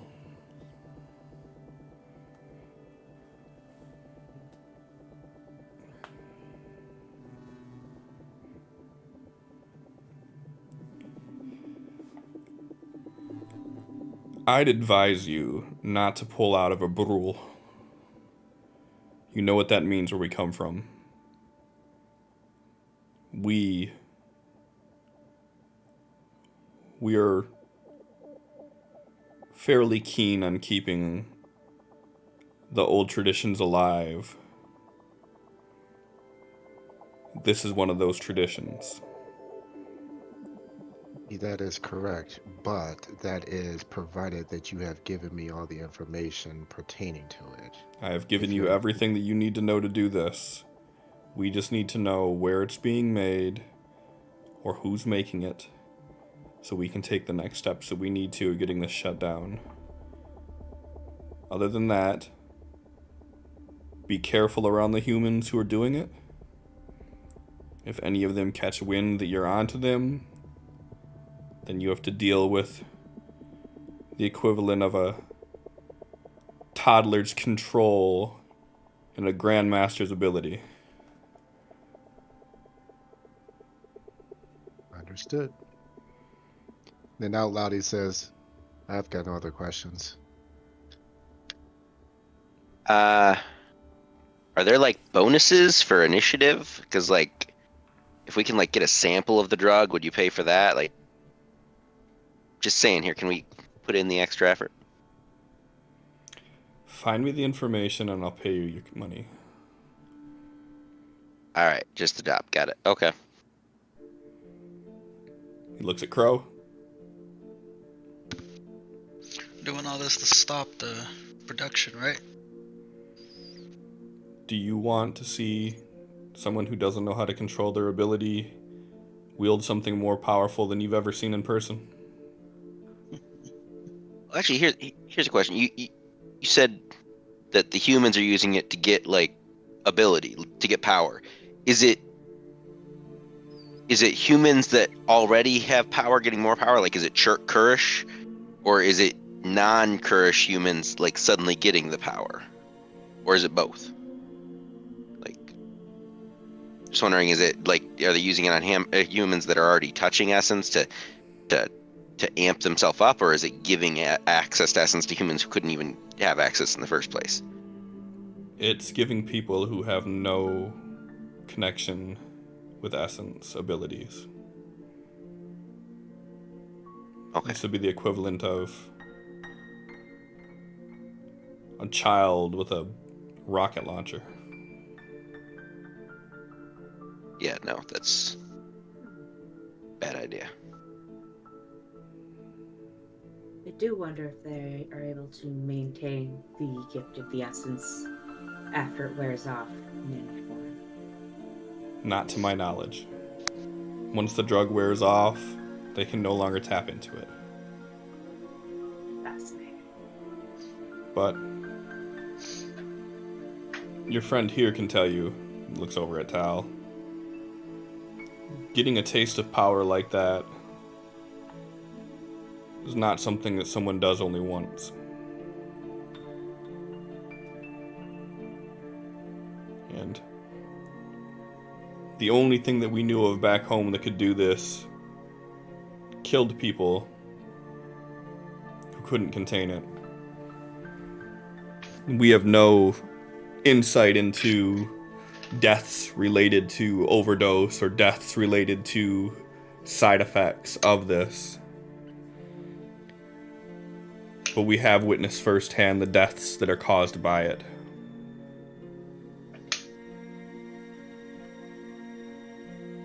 Of course. And I assume you'd like us to head over and attempt to seek employment at the power plant immediately. The sooner you do, the sooner you get your pay. But you've made quite the impression around here. Everyone in both towns seen you lugging those barrels.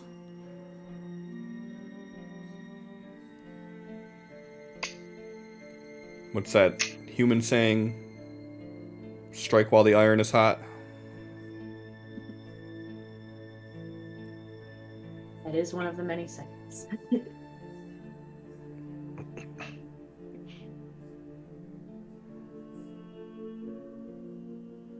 All right, yeah. You guys good? I'm good. He looks at Tal, his hand lights up with that same teal color it did, and he pushes it on his chest. And he just nods at you. Alright, well, let's get started. And he turns around and walks away. I'm assuming we turn around and start heading towards New Eden. Geo turns immediately to Tal. So how do you do that glowing hand thing? 'Cause that's freaking awesome.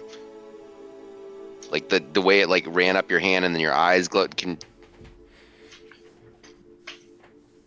He walks away.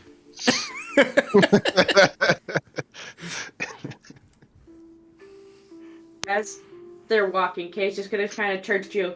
Did you just ask him how to use the essence? Well, like to that, I know how to. I figured out a few things. Like I can make myself go pretty fast, and like I can make it so I can make myself go faster, and I can like ignore like stuff that makes me sick and stuff. It's like kind of like just temporarily ignoring stuff that's wrong with me, and yeah, I can just kind of manipulate stuff like that, but I've never like tried to do like stage, like prestidigitation type stuff. It's like Essence manifests differently for everyone. There are several different kinds, I'm sure you've noticed. Tal's manifests as that. Mine manifests as movement of stone.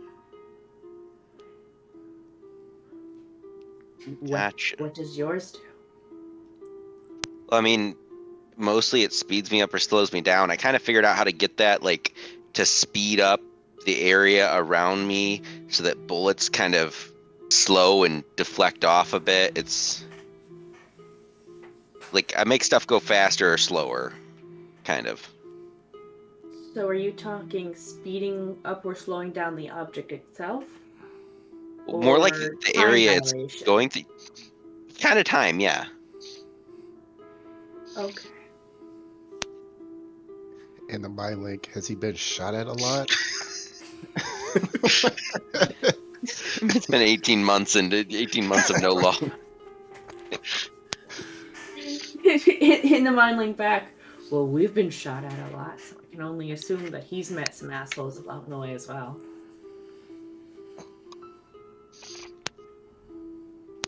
Alright. I mean, I suppose the manifest of yours probably doesn't have much of a visual aspect to it, then. Damn, no glowing eyes. Got it. Okay. He follows Tal. Goes, just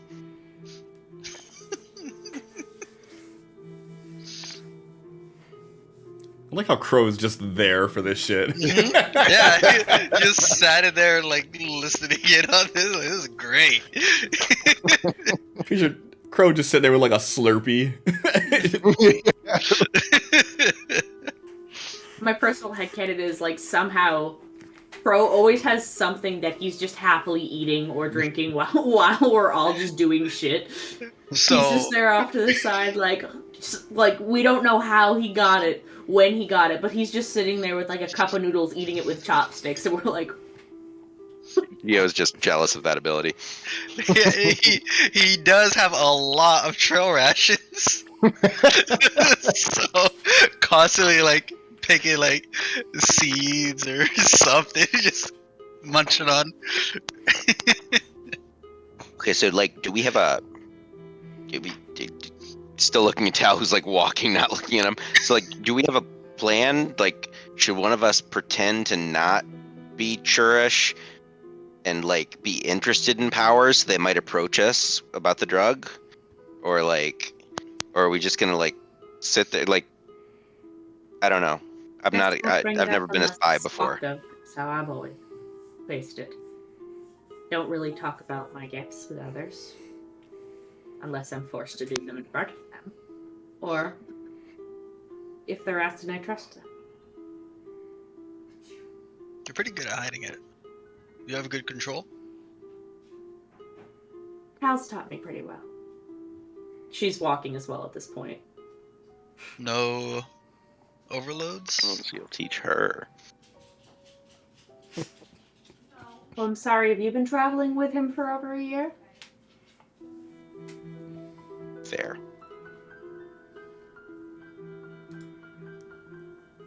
Ever had any overloads? Any recently? If someone with a good control would be the best person to say that they were, what was it, chased? So this is an aside, because I've never really put any thought to if Kay had any overloads. I mean, if she's been practicing with Tal, like how he would train her, she's definitely had some. Yeah. Oh yeah, in the beginning for sure. But like, probably not recently?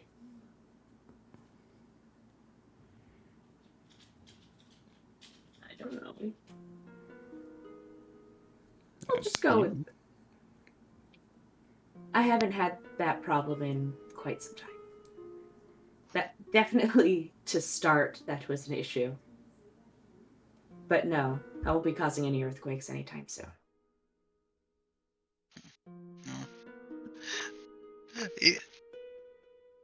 That might be good. Yeah, earthquakes is bad. That's No, but like, if anything would spark up any kind of essence with her, we can play it off as earthquake or something, not directly related to her. I mean, the tremors and cracks in the ground kind of originate out from me. It's rather obvious that I would be an epicenter. But it's also not that large either. It's not like everyone within a 2-mile radius felt it.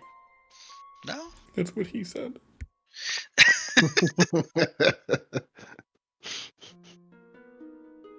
I mean, I suppose we haven't investigated how far out it went, but I didn't think they were that powerful. She just kind of looks over at Tal with a face of like, eh?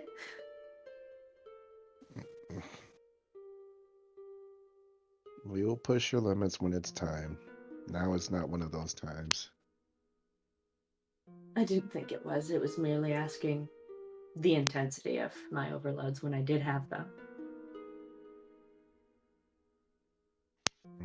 Sometimes you'd have them in during the night. Clearly having a nightmare. Oh, great. I'm assuming this is mind linked. Yeah, I'm like waiting for the. Oh.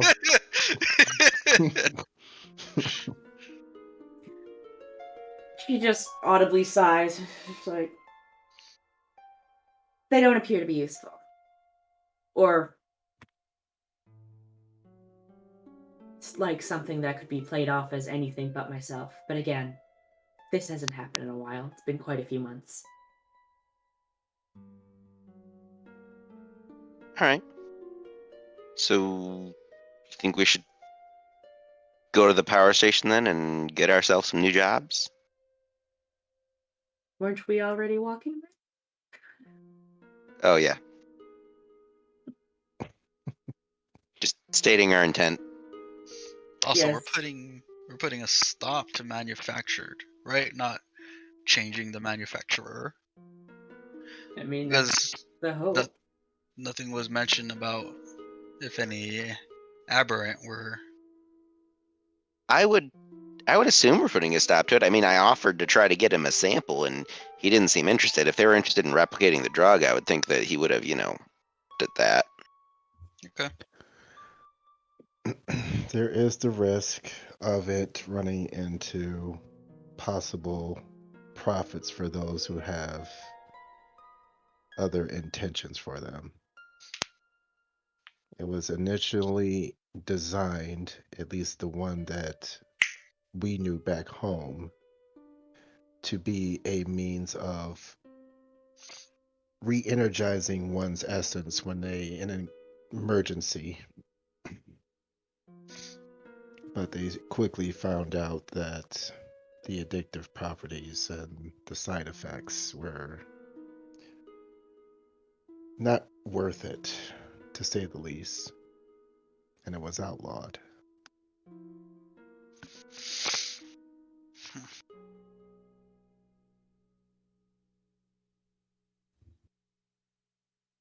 How long did it take to walk to New Eden from First Light?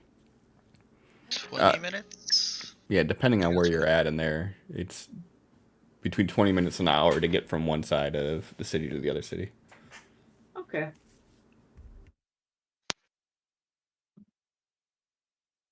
Does anybody have anything important they wanted to discuss on the walk, or we just gonna have that hour walk? I mean, new housing. Yeah, that's what I was gonna say. Are we looking to maybe fix up? What do you call it? Fixer-upper? I mean, yeah, if we can get permission to take over one of the less broken down houses, it would be ideal. I don't think I can afford to keep pumping out money for hotel rooms if we're going to make this a long-term thing. Mundlink would go to Tal. Not necessarily rooming with them, but it is a good idea.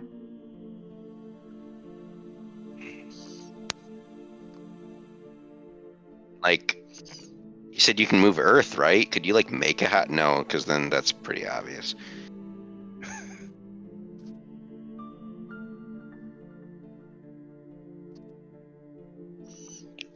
Cliff, what's the landscape like around the cities, not necessarily in,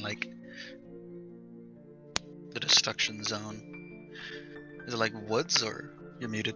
Most area around it's just grassland, and there's some wooded areas, but near First Light, there's a grove of large trees and foreign flowers that you and Tao would be more accustomed to,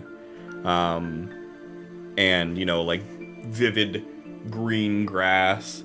And then as you get more towards the New Eden area, the grass kind of tinges out to a like the drier, like savanna type grass, and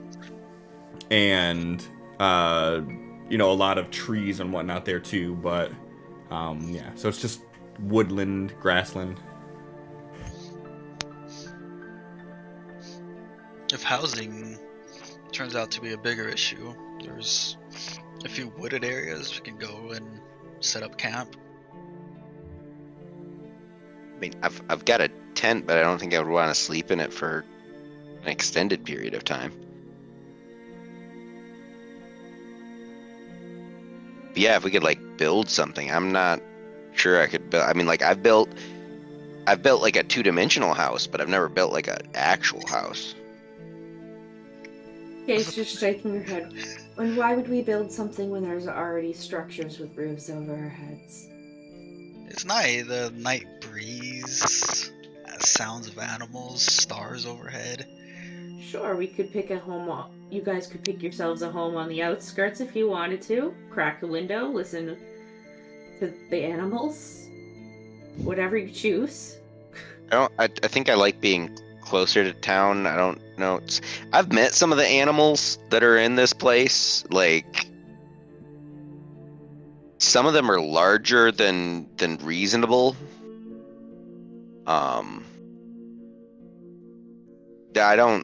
I mean, I'm all for nature. Well, no, I'm not actually all for nature. I'm kind of a city boy, but it's like I get the appeal, but nature is kind of dangerous nowadays. I'm good with being close to civilization.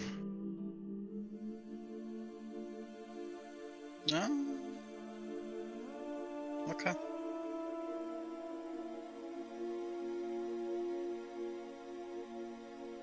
Through the mind link to Tal, considering we'll be working so closely with them. Do you think it would make sense to share a dwelling?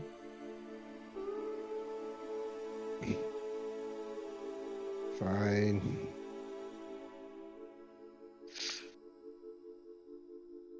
I'll try not to kill them. Do your best. I'll put All some right. effort. So, of course, we can just commandeer one of these buildings that are less destroyed than others. I know you have brought up potential use of my gift, but I don't really manipulate it like in the way I think you're thinking. I'm not an earthbender. She like pauses, makes eye contact, makes a nod, like you know what I'm talking about. Does the exact some good. Never seen anyone bend the earth before. Oh no, it's like a. It's a reference to a TV show. Where it reacts with me and moves with me, I don't really move anything larger than the size of like a softball. Most of it's sand, to be honest. Okay, so we'd have to actually, fix the place up. Labor. How big are your softer balls? Softball is approximately this large. Okay. Softball is the name of the sport. It's not that the ball itself is soft. It's in fact hard. It's just softer than a baseball, which is a different kind of sport that is incredibly similar. Okay. I'm not muting myself for that. Geo is trying to not laugh too at how big are your softer balls. I thought you had size dimensions for your density of ball. It's a weird name, a softball. I do not know the origin of that sports name. Other than that, I'm pretty sure it probably has to do with that the balls are softer than that of a baseball. Sounds kind of right. It's my best guess. All right. Let's go get a job. All right. With that in mind, since it's, long trip and we probably had that pretty early into the trip, as we're walking over, keeping an eye out for any buildings that look, once we get in the kind of area we're looking for toward more one of the towns. Just keeping an eye out for any buildings that look whole. Just not to immediately investigate them, just to keep in mind for later. As we're walking, Crow lifts his hands. It's that metallic sounding snap. Iris comes like, near the destroyed area, can you look for a place that may be livable? Gives her a little bit of treats and sends her off again.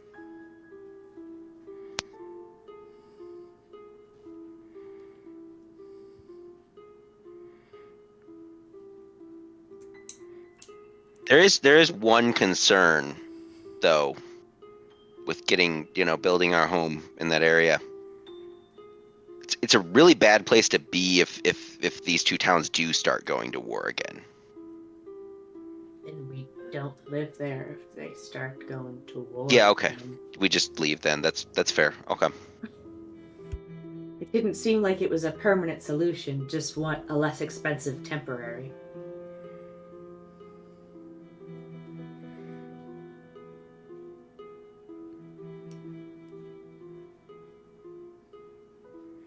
All right.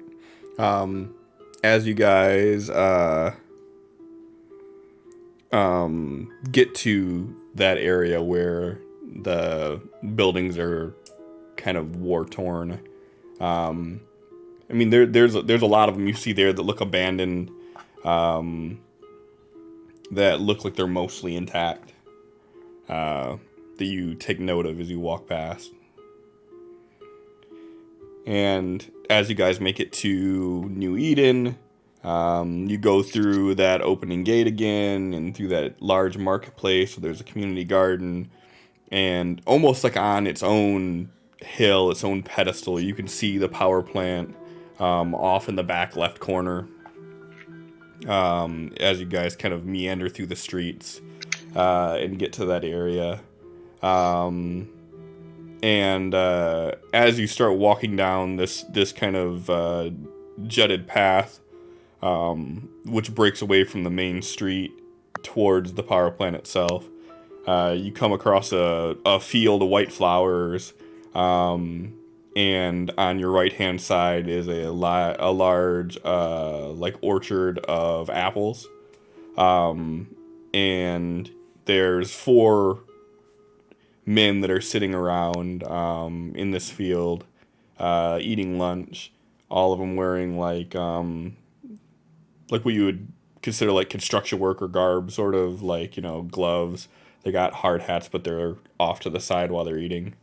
And yeah, so they all kind of wave as you walk by, as you make your way up to the power plant itself. Friendly waving gesture back.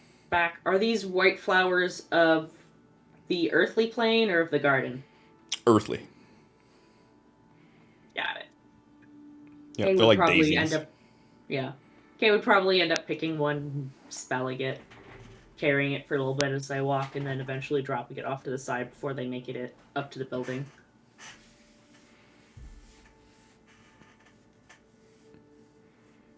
All right. And as you make it up to it, the power plant itself is surrounded by this tall, like 8-foot barbed wire fence. The gate's just open right now, and there's a guy just on the other side of it who's loading some things into a truck. And as he sees you walking up, he kind of stops what he's doing and he jogs over.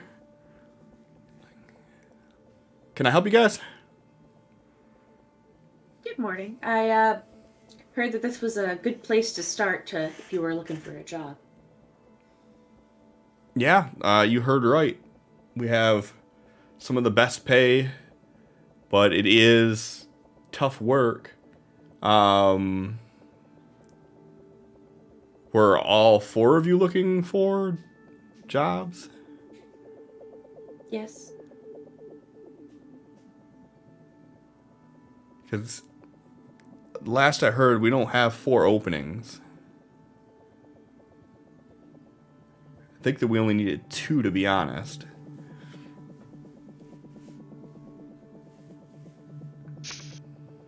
Crow will, look over at Tal. like raise an eyebrow. He's not saying anything. He's just got the hood over his eyes, and he's just standing there. Mind link between Tal and Kay. Wow, brain's working. That one person. Who's that one person? No, I None of almost us said can remember our Felix, names. and my brain was like, Felix, no, Felix, no, Felix. What about Felix? Maybe Felix? No. And I was just like, that's why you just saw me like shaking my head like, that's still the same answer. So anyways, mind link between Tal and Felix.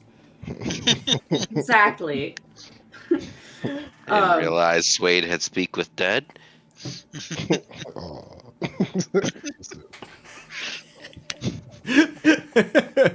What do you think, Tal? Probably makes sense to have the humans in here because they'd probably trust us more. Yeah, my idea is to take over one of their minds and then have them guide me to where the stuff is, so probably not the best. Yeah, fairly obvious. Don't know why you thought that. I mean, it would work. Kay heaves a heavy sigh, just kind of like looks around at them and looks back and goes, well, if it's anything technological, I would assume the more human side of this group would probably be better suited then. He like does like a nervous chuckle. He's like, no, I didn't mean anything like that. I mean, the Aberrant are welcome here too. We have a couple Aberrant workers here. It's not like we're saying they can't work here. It's just there just so happen to only be 2 spots open. No I mean, worries, my friend. That was not the implication I was leaning towards. What I meant was, perhaps we're better suited to work with these sort of things, because if there's any technology involved, it's something we are more familiar with. Consider it a prerequisite. He's like looking around like, I'm just making sure you know. I'm not racist, but... We hired Steve. Look, he's one of you. We got our Aberrant right here.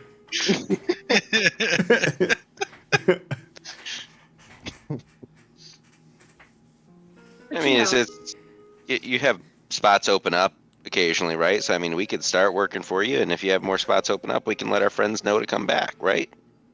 Yeah, definitely. I mean, like I said, it's pretty hard work, so you know, not everybody makes it.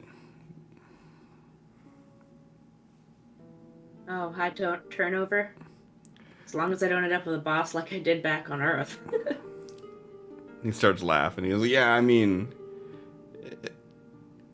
the crew here is not too bad. I've definitely had worse jobs, but, you know, it's just high demanding. It's just, you know, sometimes you're doing 12, 14-hour days, depending on what's going on. I mean, we were basically,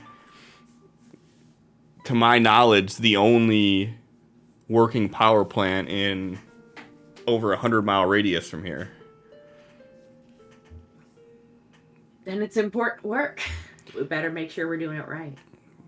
Definitely.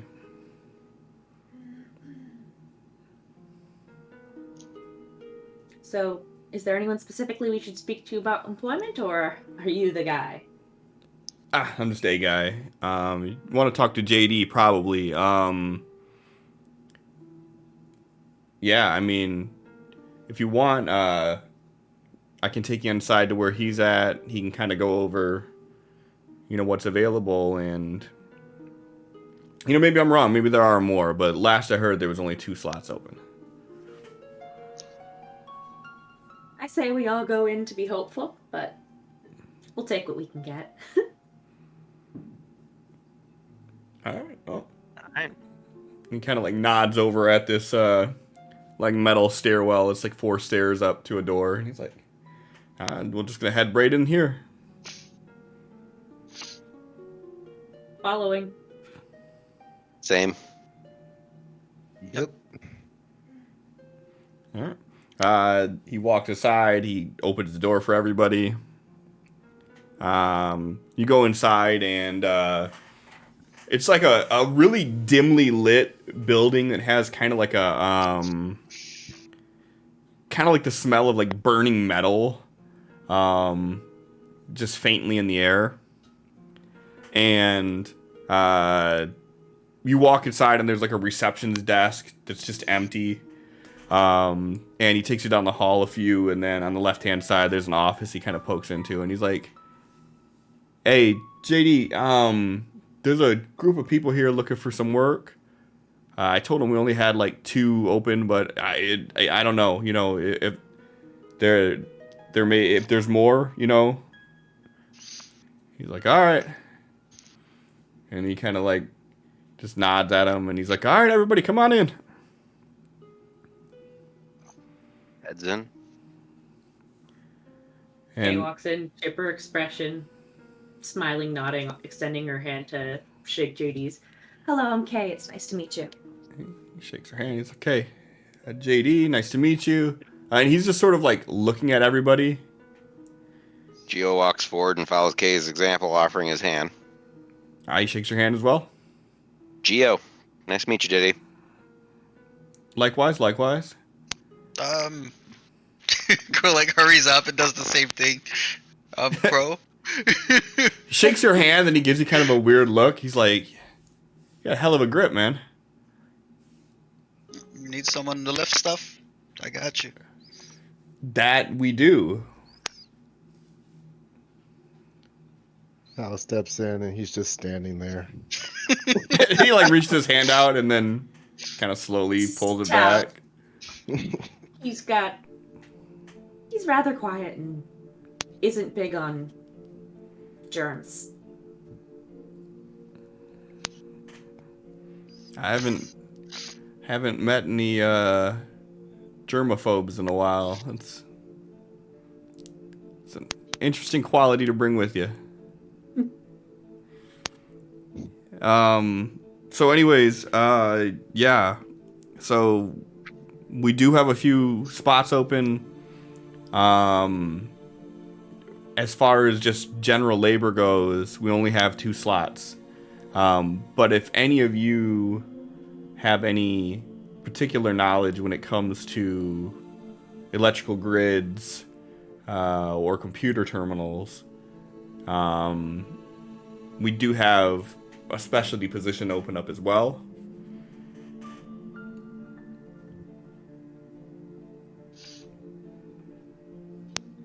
Unfortunately, I don't think any of us have any specialties in electronics. She just kind of like looks over at Geo with a face like, do you? No, the one time they let me work the lights for the performance, like they couldn't get them working again for Okay, all so the rest not of the day. him. He's just like they didn't know straight the browed spotlights looking could at get you. that hot. They said they didn't know the spotlights could get that hot. And I don't. Yeah. Okay. Just probably not the best conversation right now. I can fly a hoverboat. I didn't think those things actually flew. They do. It's like, well, that's not helpful for what we currently need, but it's good to know that we do have that particular talent out there. So, no computer work, no high voltage experience. Fortunately, no. Nope. Yeah. Don't feel too bad. We've been looking for these positions to be filled for about 5 weeks now, and unfortunately no one has what it takes to get the job done. So we've only been running at about 70% efficiency for a while now.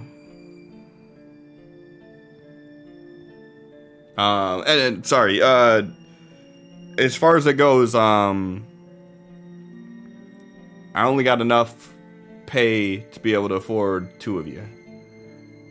It's going to be physical labor. We need help moving things. We need help with getting repairs made to some of the lines and to some of the terminals. We have transformers and transistors that have been blown and busted. We need a lot of entry-level basic work. If you guys are particularly down on money right now, I could hire all 4 of you, but it would be at the rate of 2 people. No point in doing that when the 2 others could go find work elsewhere. Agreed, but it would give you the experience in the job here, which you may be able to use to get into some of the more specialized positions. So that's why I figured I'd give you the option, but I understand. If you need the money now, 4 able bodies doing 4 full jobs is going to be a better pay than what I'm able to offer right now. It's just, like I said, with us running at 70% efficiency, I just can't afford to take on 4 new heads. What sort of work involves high voltage? Well, the high voltage line that we have, which actually connects us to about, it used to be about 350 cities. We don't know what it is now, but it suffered catastrophic damage. So we need to repair the actual conversion line. And we don't have a way of turning it off. So it would be operating around high voltage lines that are live.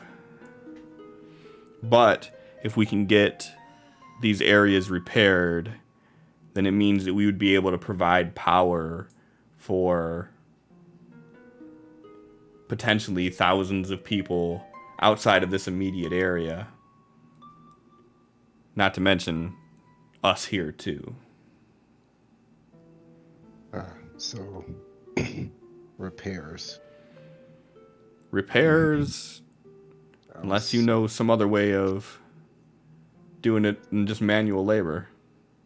Well, when you said high voltage, I was hoping it was fitting more in my specialty, as I've fought electric demons before. So I was hoping maybe that was the problem. He kind of looks at you with like his mouth open for a minute, like.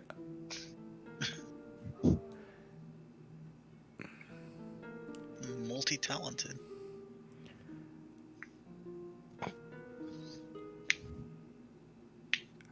But how good are you at repairing things?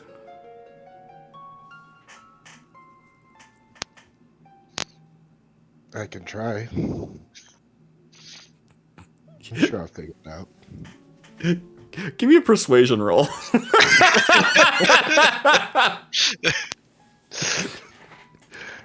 Got you. Oh shit.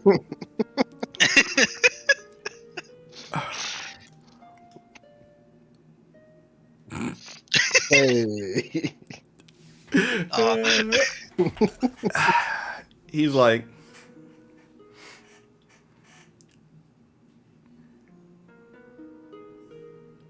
because you lack the experience, I can't pay you the full rate of what high voltage technician would get, but I can pay you the same rate that I pay labor, and if you prove that you can do this, then we'll renegotiate with the higher rate.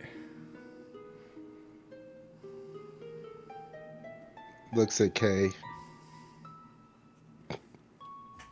And she's gonna like rest her hand on his shoulder, and in the mind link he'll just hear, high voltage can be rather dangerous, and from what he says, if you were to mess it up, you could potentially leave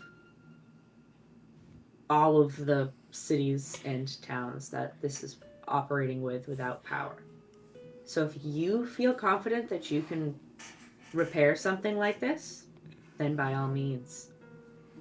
But if you don't, I think the sacrifice would be a bit large. Because I'd be pretty unhappy if I didn't get to take another shower, to be honest.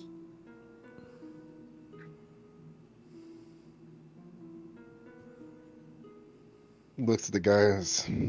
Let's give it a shot. And he's like, all right. He reaches his hand out to shake your hand again.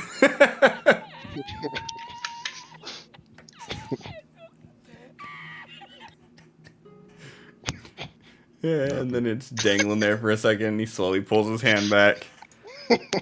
He's like, all right, well, if there are three of you are interested in labor, I want this guy on my team for sure. He's pointing at Crow. And then he's like, which of you two would rather do manual labor? Me. She like audibly lets out that like snurty laugh before saying me.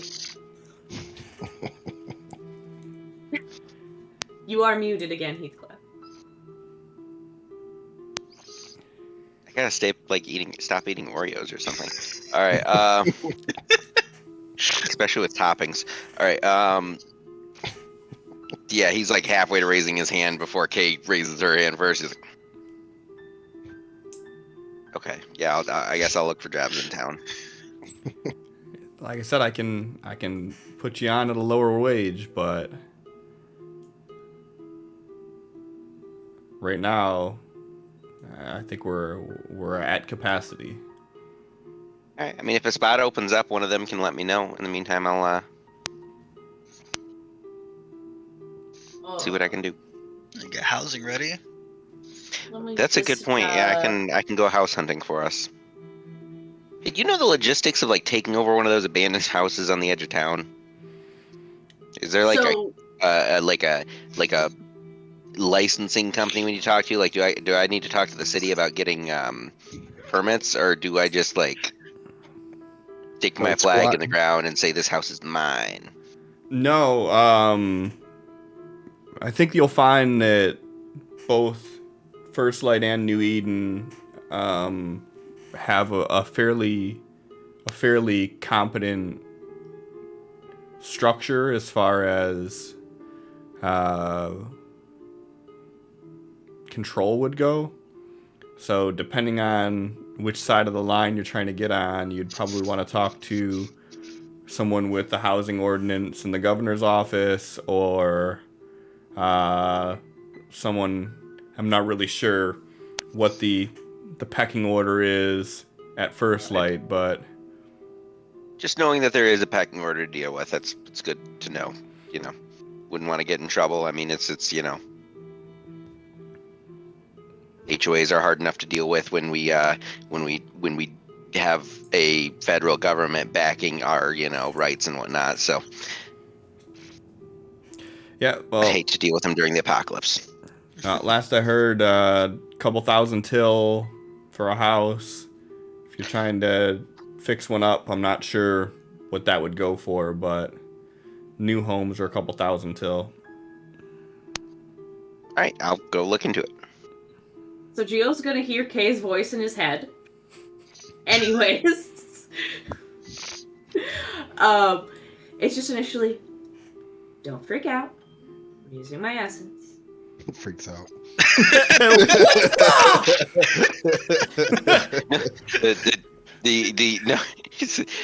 he doesn't freak out because he hears Kay's voice and she's right next to him, so he just looks over at her weird. And her mouth isn't moving. She goes, you just hear, I'm in your head, idiot.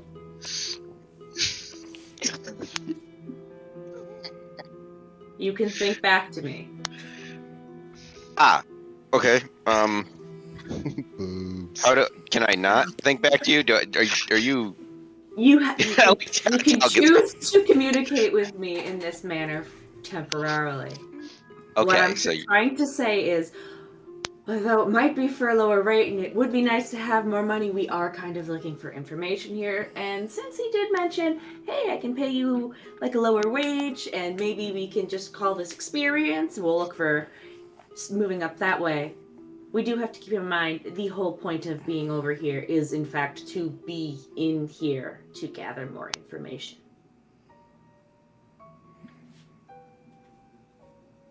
So if not today, maybe perhaps come back tomorrow and say you've changed your mind.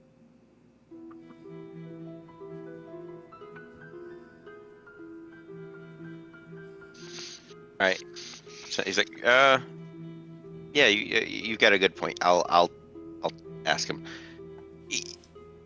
Yeah, actually, if it's that much money for a house, maybe I should, even at the lower rate, jump in here, because there's work in town is spotty, whether you find it or not. You could go days without finding it or find it 3 days in a row. I think I'd rather have the dependable lower income if I'm looking to do a housing purchase.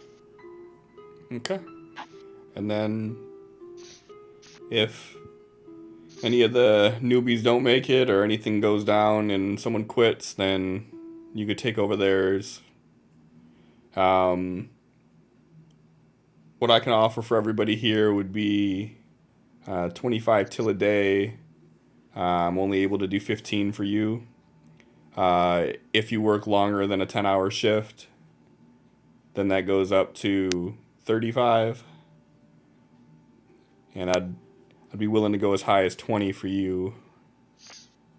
Kind of off the books.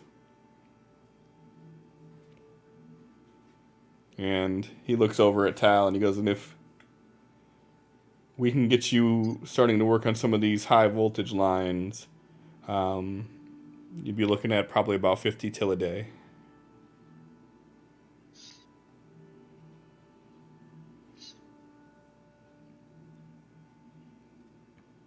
And he starts laughing. He's like, but we're gonna have to run some tests with you first, make sure you're good to go. We're not just gonna throw you out there. Sarcastically in Tal's head, he's just gonna hear, think of all the apple cider you could buy with that. That is a good idea. Not picking up the sarcasm at all.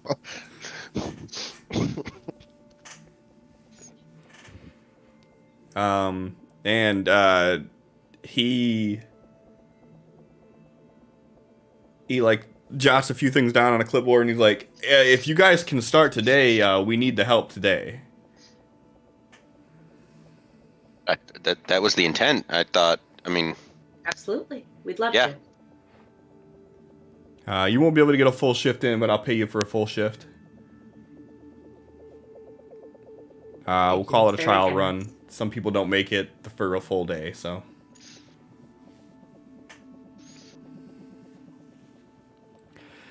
All right, well, the three of you, we're going to get you down into general labor. So we're going to head out to the left, all the way down to the very end. You're going to see the exit sign towards Central Courtyard. We'll take you out there and we'll get you guys some jobs assigned. And what's your name? He's pointing at Tal.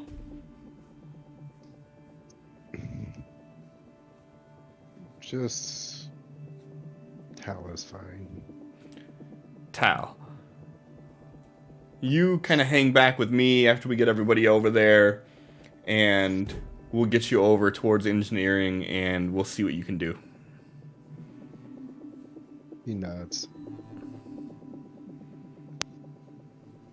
And then he's like, all right. And he starts walking out into the hallway, and he turns left, and he's expecting you guys to follow. Yep. Cool. Follow. A little bit of a strut. I lift things up, I put them down. And that is what Gio hears in his head. Wait, what did you say? I lift things up, I put them down. Just like her jokingly mocking that Planet Fitness commercial from way back when. Oh.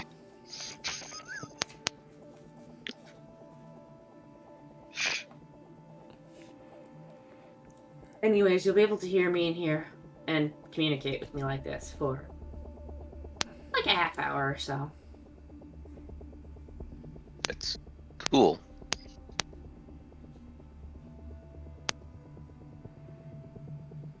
You didn't hear that, right? I mean, I heard you say that's cool. Okay. Just making sure that keeping my thoughts silent and like.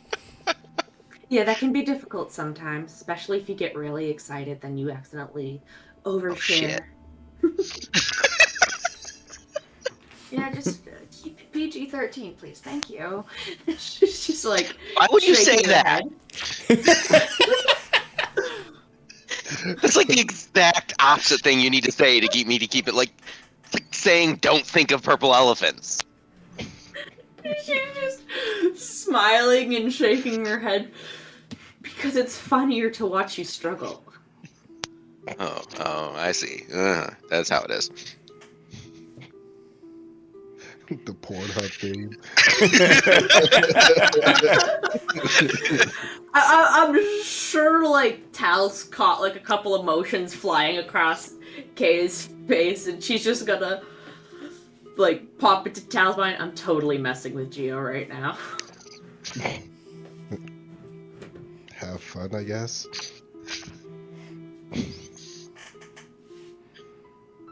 You guys are three-way calling them, putting each other on hold and shit. Yeah. Feels more like the early days of internet trolling with Kay being in multiple chat rooms, just going to her buddy, hey, I'm totally got this guy in line. I just told this guy that I'm a 10-year-old girl from Connecticut. No. Chat rooms did you go to, Cliff? I don't know, man. I'm kind of nervous about Cliff's chat rooms. Listen, y'all don't even understand the chat rooms I was in when I was younger. Back when you had to dial up, took the phone. Oh. Couldn't even make a phone call because I was on AIM. Mm-hmm. That was the thing for us too. I may be the youngest here, but that still happened when I used the computer as a child. Yep, same. How old were you? Do you want to know that Pretty answer? fucking young. Exactly.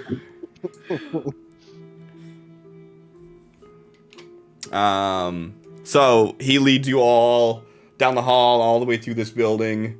You guys basically cut all the way through, and you can see the different rooms and different corridors that kind of split through.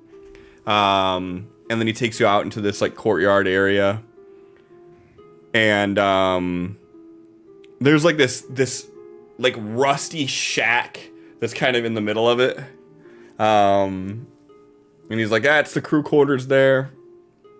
If you're worried about getting your clothes dirty or anything, we have overalls and hard hats. I would recommend everybody wear a hard hat.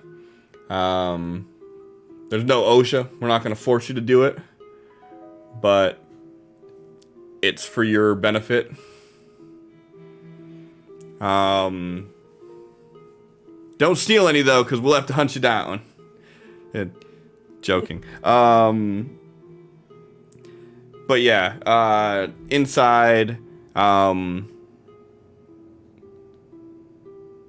should be a few guys in there that can kind of show you the ropes. Not really a lot needs to be done as far as any high skill, but we do need to clean out some of the other areas. This place was left basically abandoned when we got here. So it's been kind of just a game of getting everything up and operational. So that's mostly what you'll be doing. So yeah, if you need me, my office is back in there. Feel free to stop in at any time. We have an open door here. You, my friend. He kind of like puts his arm around you for a second, and then he gets the feeling that you're not digging that, and he stops. And he's like, we're going to be heading to the other side by engineering. And he walks up and he opens the door for you. He walks in. He gets in. Don't kill anyone. I will try. He starts walking through the hall, and he's just kind of like bullshitting the whole time. He's like, yeah, so you know, I wasn't joking when I said high voltage is dangerous. But as you could probably tell, we're desperate for getting this fixed. So even if there's some hope that you can come through with this, you know, it's kind of one of those things of gambling on a big payoff. Even if there's a small chance we can win this, it's gonna be huge for everybody. So he kind of like walks in. He's like, "This is engineering right here. A lot of the things in here got destroyed when this place was abandoned. Everything was just left in disarray, and we have transistors that busted. We have capacitors that overloaded. So we're gonna need you to fix a couple of these, which should give us an indication of your aptitudes. And then, you know, barring all goes well, then tomorrow we can get you up on one of the high voltage lines, and we can start getting to work." So he walks you over to this area, and there's just like this large open transistor, and the metal from it is all like deformed and broken. And he's like, "This is one of the ones that exploded when it was left abandoned. So this is gonna be the first one I want you to work on. All the tools that you need are over here." And he leads you over to this large open cabinet that has like all of these different tools. And he's like, "So let's see how you do with this one."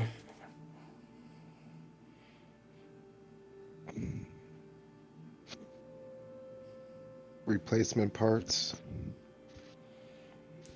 Yeah, any of the parts you need should be right over here in this cabinet. All the tools right here. And we just need to get this guy up and running.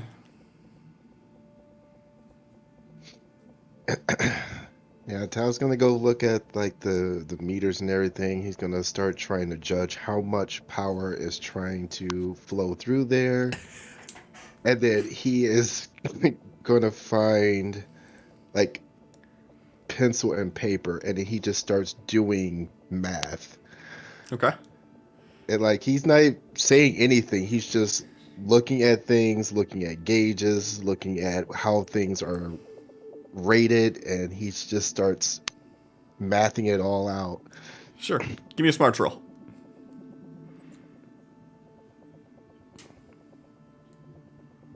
Oh, that was going so good. That was looking purty. All right, there we go. Yeah, so you start looking at like maximum load capacity, minimum load capacity. You start looking at like the wiring and how they have everything actually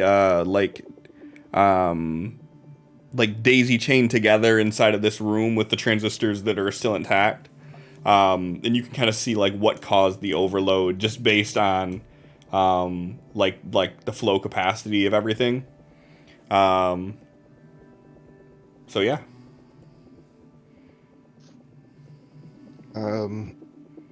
Then he like after he gets done mathing it out, he like, is this guy still in the room watching him? Oh yeah, he's still watching everything you're doing. He'll finally get a look as he like pulls his hood back underneath his cloak. You know, you just see just something sticking out, and then he like finally like pulls off the sword that he's been carrying and sets it down and starts grabbing tools like this is normal. And it starts grabbing tools and parts, and yeah, he's gonna start working from one end to the other. Sure. Give me a repair roll, and I'll give you a +2 based on your smarts roll.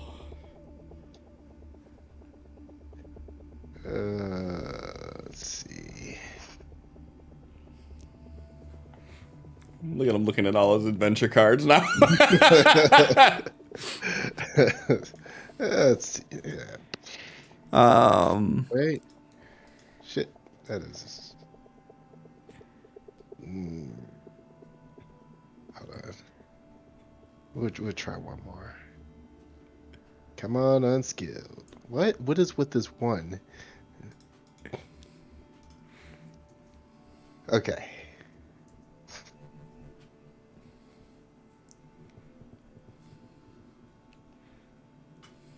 Doing great, buddy. Heathcliff, is there an adventure card somewhere in the deck that would just make me successful on this shit? As long as one of us doesn't have it, there is one called Ace, I think. Oh, there it is. I was gonna say I have a card where I can just go through and find any adventure card, so there we go.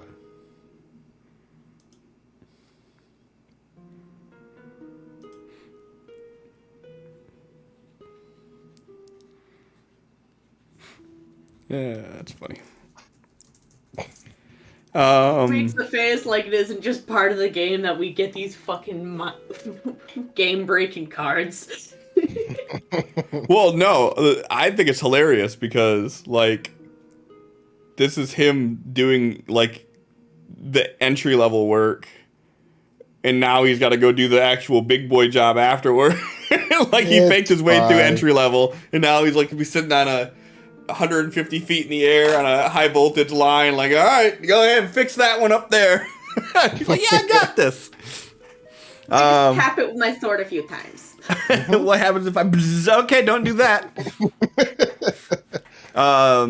Yeah, so you follow the lines through, you figure out why it was overloaded, and you start grabbing some of the meters and capacitors, and you start repairing all of the damage that was done to it.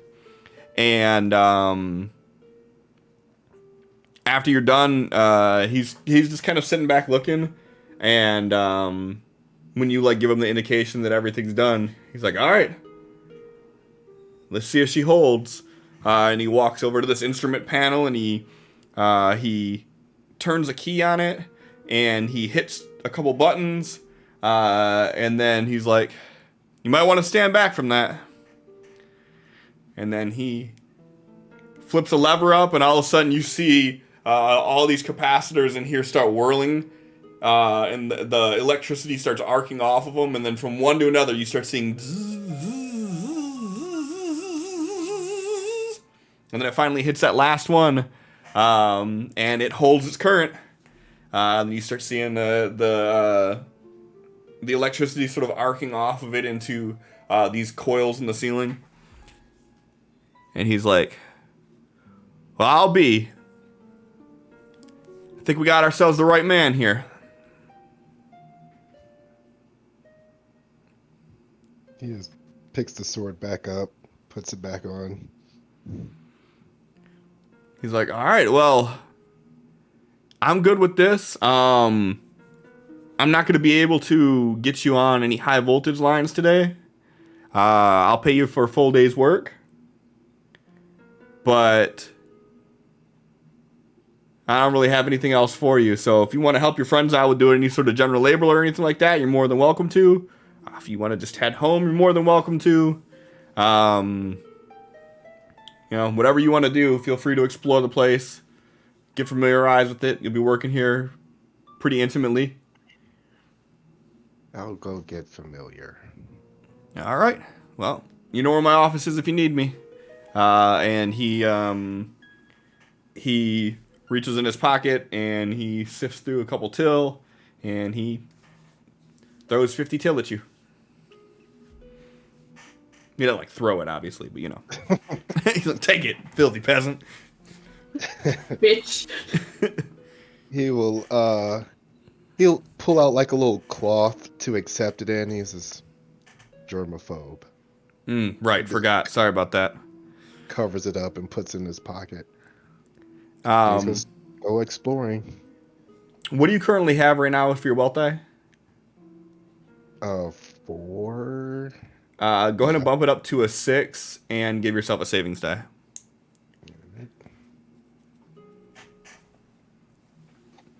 All right.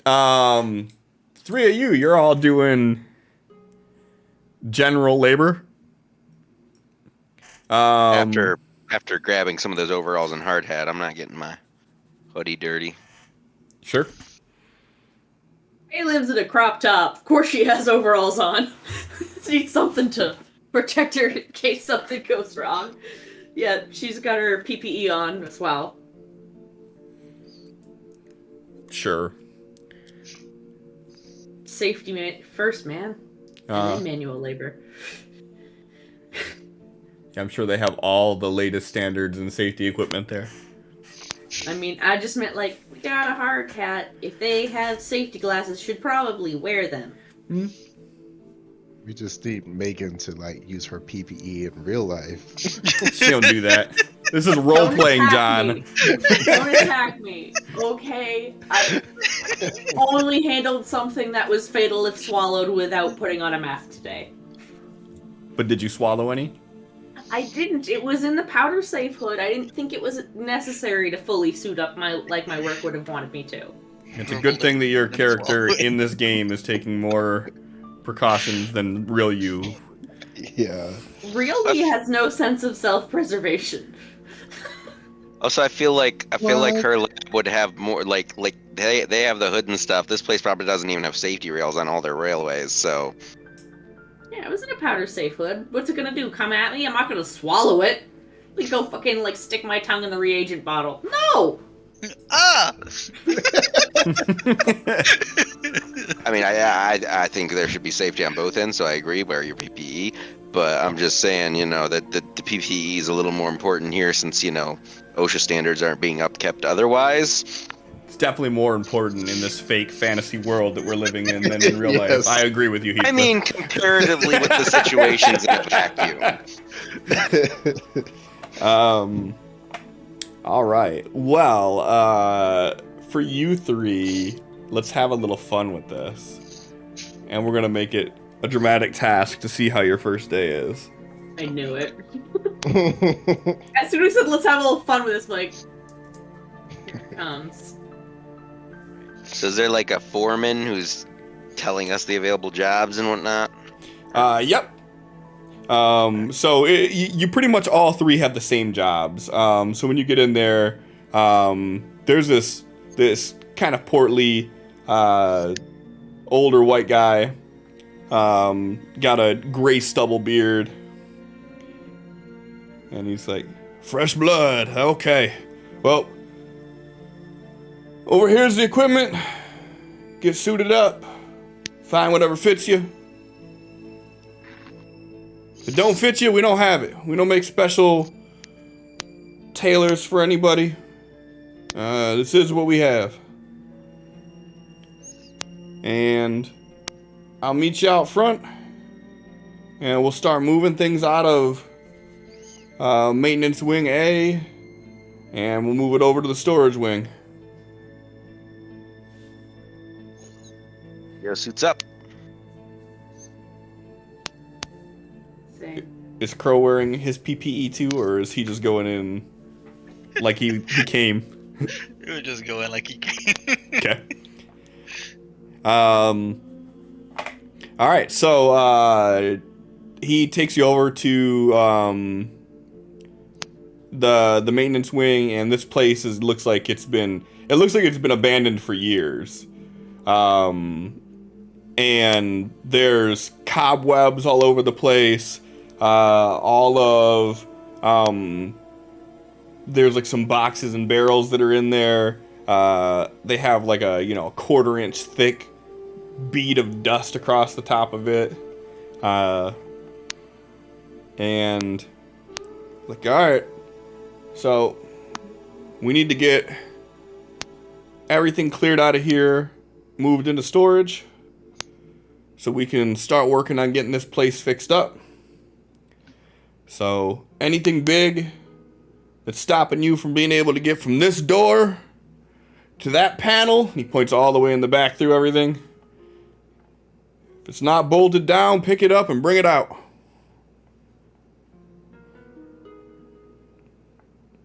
All right, you got any dollies or anything, like leverage that'll help us move more than what we normally can, get this done faster and more efficiently?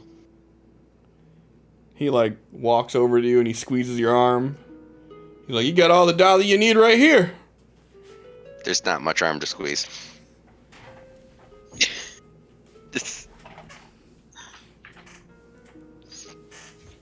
Yeah. All right.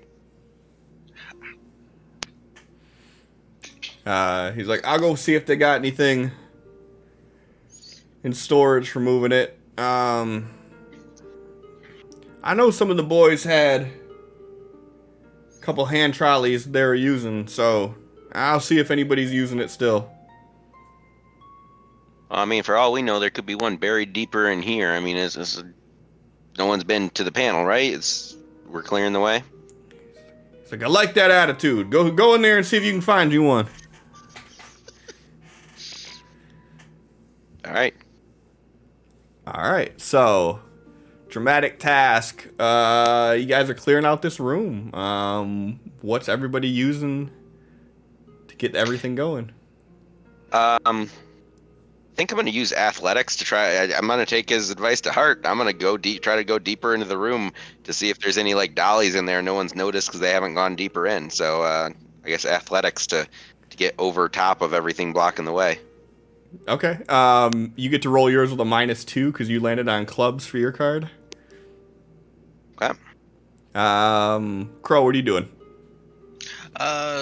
Looking over stuff as Geo's going in and looking for the dolly. Crow is following behind, looking at all the stuff that we're gonna eventually move, seeing if there's anything dangerous.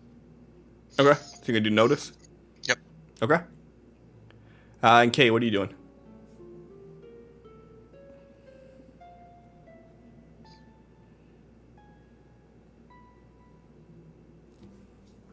Is just going to be looking around to see what would be the most efficient way of doing this. Would that be like an academics role or common knowledge role? That'd be like a battle roll. I don't have that. Sad. Planning and strategy would be like battle. Fine.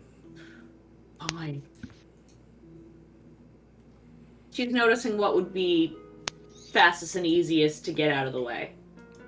Okay.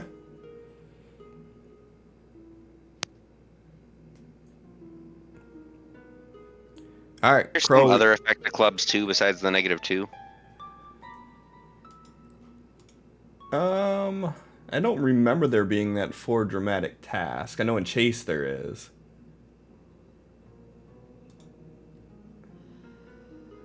But if you want to make your life more difficult, I can look it up real quick. I'll never say I just no to remember that. I just remember the last time I was doing dramatic tasks, sometimes I would purposely not roll on a club just because failing was bad. I think failing's always bad. I thought that one of the colors was if you fail, it's a crit fail. I don't know. That's in a chase, I think. In a chase. It's on 123. Yeah, Geo's just going to be looking over everything this turn. He'll make his attempt next turn. Yeah, so complications say if an action card is a club, something has gone wrong, attempts to resolve the task are made at a -2. If a roll is failed during a complication, the dramatic task fails. The bomb explodes, the computer locks the hacker out, a victim cannot be saved, and so on. Yeah, I'm not about to break my leg trying to climb over this stuff. Geo's going to, assess this turn. Sure. And if you support a character, you suffer a -2. And if you have a club and you're attempting to support, you get an additional -2 on top of it. Jeez. And then death traps. Oh, wait. We'll go over that later. I'm just a straight roll, right? Yeah, you're just straight. All right. So both of you are kind of surveying the land as Geo is trying to like squeeze his way inside to try to see if he could find any dollies or anything on the inside of it. Actually, you know what? Actually, yeah, 1 second. I am going to do something this turn. Here,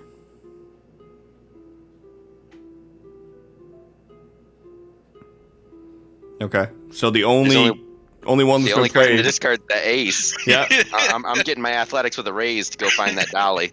Okay. Okay. So there's a success with a raise to find that, to go find those dollies. Yep, See if I that can find a works. couple. All right, so you guys are all sort of just looking around for a second, and Kay and Crow, you guys spot this large wooden crate that has a bunch of like electrical paraphernalia inside of it, and it's sitting on a dolly like someone was about to move it out before whatever happened that made them evacuate. And you pointed out to Geo, who kind of crawls over some of the things that are more in the front part of the warehouse area, and he gets to where the dolly is, but it has that box of components on it. And the two of you looking around, you see that there's more of the same. I mean, there's a lot of, it's just electrical components that were kind of moved in here. And this area seems like it's in a weird disarray. Like, it had been out of commission far longer than what the rest of the building looks like. So yeah.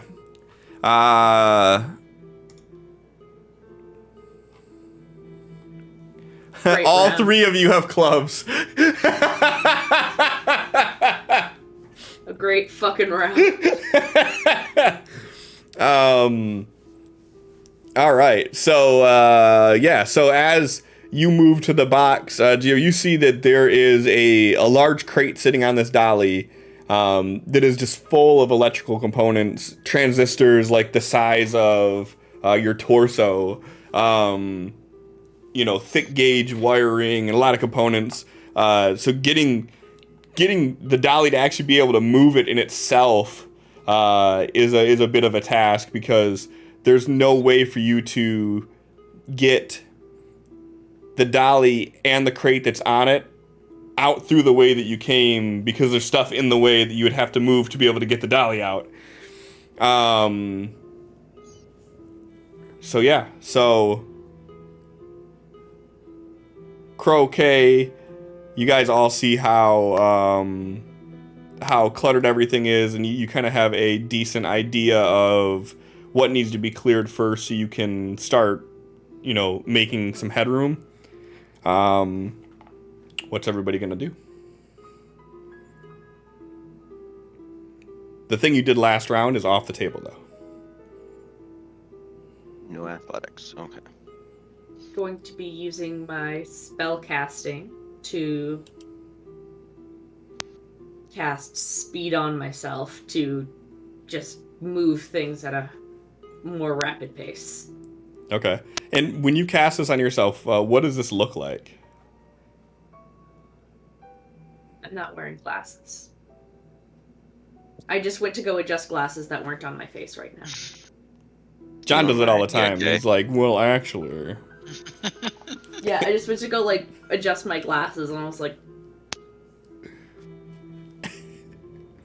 So now that your glasses are adjusted, what is yeah, your... now that my glasses are adjusted and Now I that can they're on see your better, face, it's good. all in focus.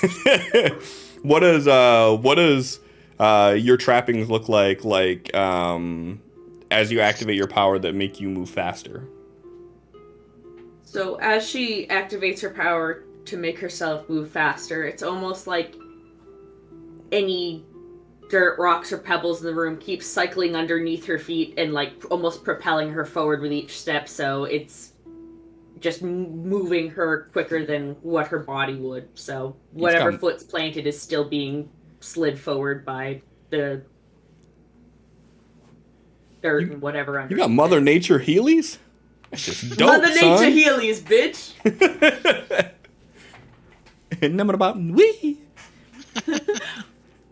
Wee! Okay. Crow, what are you doing? start clearing a path for Geo to get the dolly out easier. Okay. You're not supposed to roll yet, though, Megan. No, I'm stupid. But we're gonna stick with that 3 for you, though. It's okay, I'm holding the penny over it. So you're gonna do athletics then? Yep. And Gio, what are you doing? Well, Kay stole my idea. Like, she's still doing that. Literally, she's describing what she's doing. I'm like, Kay's. One second. We do Speedy thing and Geo go, good idea! Yeah, exactly. That's a good idea. Yeah, that's how I'll flavor it. Yeah, Gio's like, she's doing something magic, and now she's going faster. I can do that too. That's a good idea. Okay. Does he say that in his head? Yes. Well, actually, no. What he says in his head, since I was thinking of it before they started talking, I go in Gio's head. He's like, maybe I should go speed. Wait, she sped up. She beat me to it. I gotta speed up too. But is this, and it's mind like transferring to K? Yeah. He's like just like as he gets his thoughts go faster. He's like, what? She beat me to it. I gotta speed too. She went faster. She's laughing out loud about that. And if he connects the dots about her actually laughing and her hearing the thought. He's high intelligence, low wisdom is what he is. So it's instant. He's like, oh, am I talking in my head? So, she says out loud, yes. right. Yeah. So yeah, he's also casting speed at that too. All right, everybody, go ahead and make the rolls with a -2. I like that one better with the Benny. Rerolling that.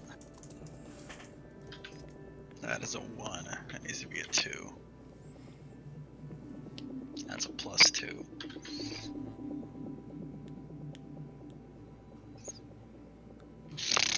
One more time.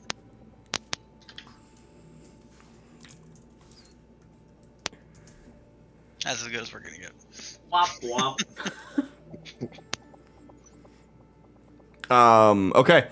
So, Geo, K, you guys go speedy boy on everything and start moving around quicker. And, Hey Cliff, I forgot that I have a plus on speed because of the stealth only thing, so that is a success with a raise. Wait, no, it's not, because I've got a 5. I didn't see the -2. Never mind. Ignore me. It was a 6 instead of a 5. That's still just a success. no worries. Okay, so you guys go speedy boy and start moving around quicker, and all the little shit that's kind of in the path, kind of blocking the path for you to be able to get the dolly and actually start moving some of the bigger shit. You start pushing to the side and clearing out.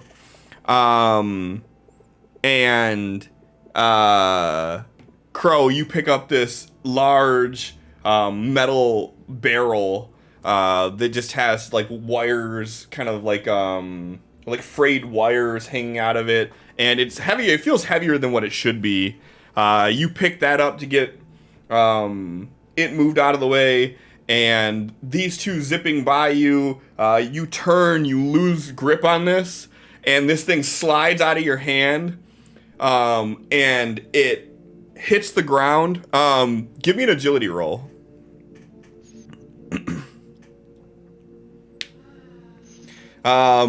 Narrowly missing your foot as this metal crate slams down on the ground. And as it does, you hear this like eek noise as the bottom of this barrel breaks out, and the barrel sprawls and spills all of this electrical paraphernalia all over the ground. GOK, you both stop as this is happening, and you kind of see like a transistor cap like hits the ground, and it's just like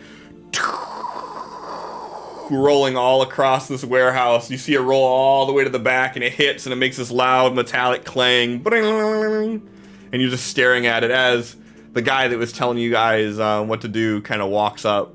And he's like, oh, I leave you guys here for 5 minutes, and you're breaking everything? I was like holding one of the pieces. He's like, it broke when I lifted it. It wasn't broken until you lifted it. You broke it. Did I? I'm sorry. I'd argue the box was weak.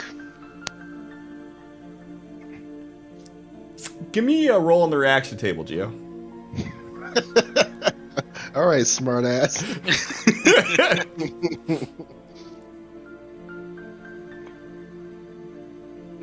Oh, I have it on my quick bar, and I kept clicking it and it kept opening and closing because I thought it was gonna roll like a roll.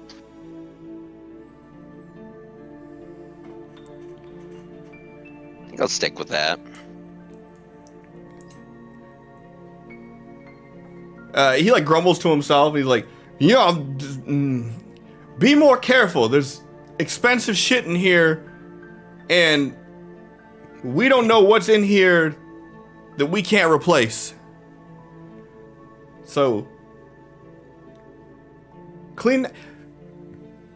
Why are you guys inside and the opening is still blocked? Clear the shit out of the front here. Get it moved into warehouse. I'll go get a broom and we'll start cleaning up this shit here too. There's a dolly. We were just clearing the way to the dolly so we could move the larger things easier. And quicker. Well, I'm glad at least one of you got a brain. She points at Kay.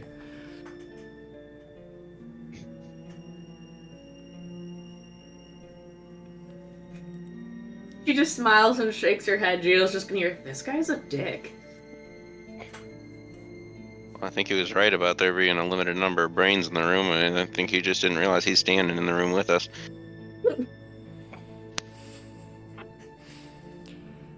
And then he comes back a little while later, and he's got like one of those large push brooms, and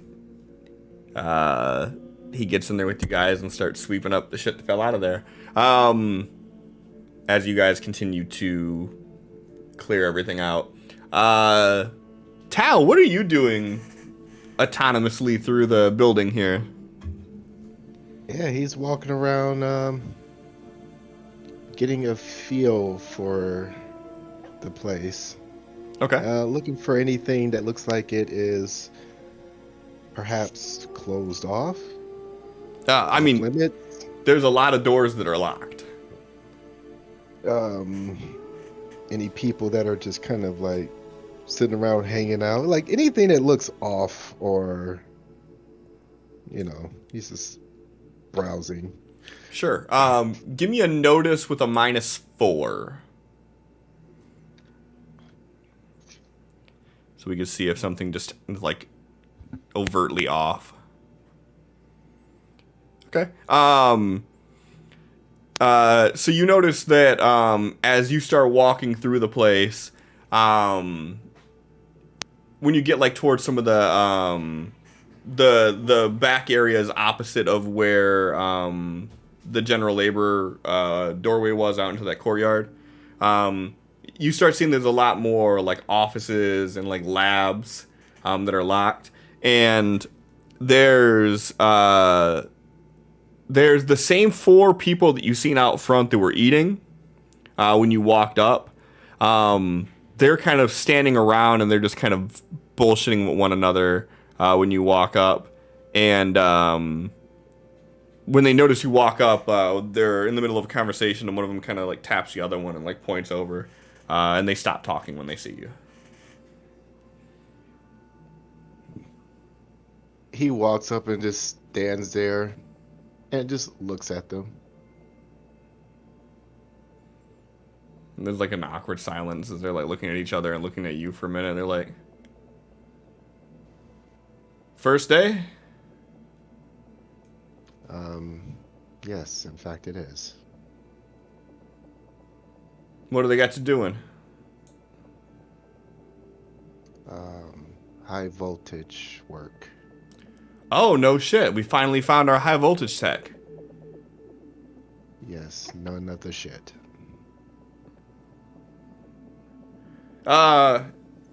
Hey man, my name's Brian. He reaches out to shake your hand. I have germophobia. Well, it's cool, man. He holds his fist out. I do know fisting. Fist bumps, yeah, and then he bumps you. Yes, right. Forgot. So, you new to this area, or you live in First Light? New to the area. You came at a good time. A couple months ago, it was a real shit show around here. Lots of shit. Yeah, lots of shit. Well,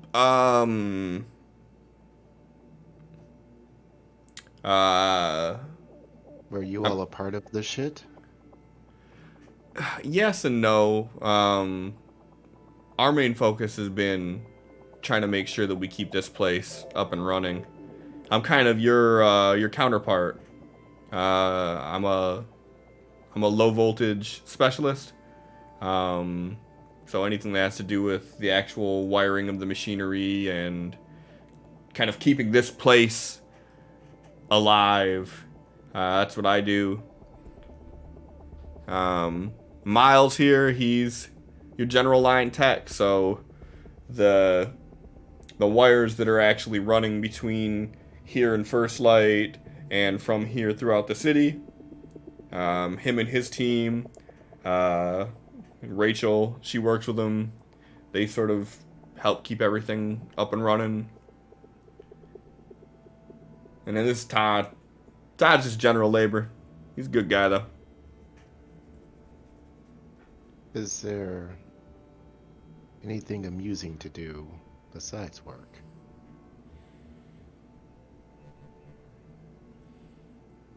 I mean, sometimes we haze the newbies and have them piss on the electrical fence. That's always pretty fun. But no, not really. It's rather boring around here. But it pays good, so.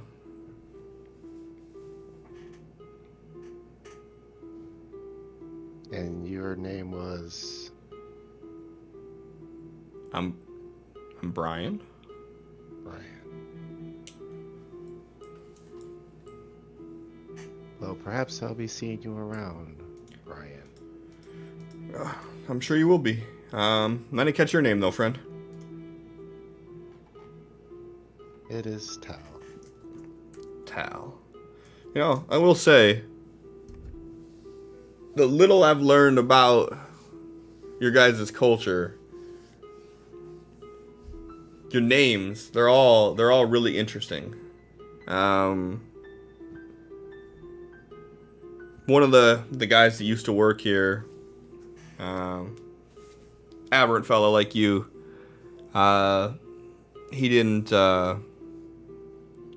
make it through the little fights that happened, but you know, I considered him a friend, and he was telling me that, like, your guys' names, that your name itself is almost tied with essence. He was trying to explain it almost like your name is a spell. And I always found that pretty fascinating. You two must have been close for him to share something like that. Well, he was a low voltage tech. He his essence had to do with electricity. He was a natural here. That son of a bitch was crazy. I had seen him actually tightrope walk against one of these live wires just because he could. But yeah, he was a good guy. He's missed here every day. And do you know during the fights how he died? Not specifically. I know that he was fighting.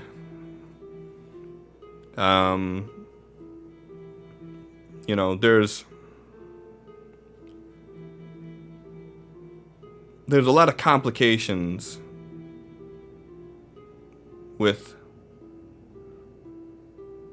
the city's relationships. You know, it's not like it's us versus you or anything like that. It's, you know, there's more nuances in it than that.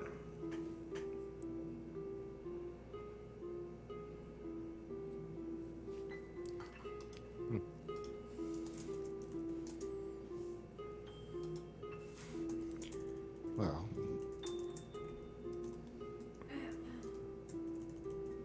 do you know which side started all of this? No, it depends on who you ask. I've heard stories that you know, we were trying to maintain power over the aberrant that were locked up when they first got here, and that's what started it. I've heard that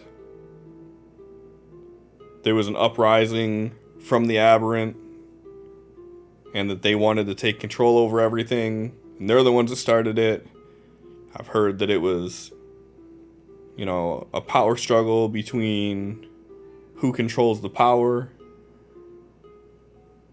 So, you know, I'm glad that all that's behind us. I don't know how long it's gonna last, but at least now we can try to mend ties and unite as one. You know, this all used to be one city before all that crazy stuff happened.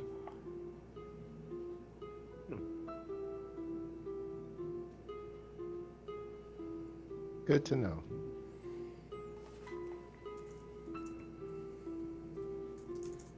Well, I won't take up any more of your time, but perhaps I'll be seeing you around. Yeah, it's good to have someone who can finally take care of those high voltage lines. You're going to be a huge asset for us here. I'm sure I will. And turns and starts walking off. Tal, Yep. nice meeting you, man. You too, Brian. And he keeps walking. All right. Are you still going around and investigating, or are you trying to head back to where they were at, or? If he hasn't really found anything else, then he will head back to where they are. Okay. Yeah, and by the time you're done perusing the aisles, you head outside and they're the three of them plus this other human that you haven't seen yet are out there lugging things out of this decrepit warehouse, and they're moving it. They're heading in your direction as you walk out, as they're carrying everything out.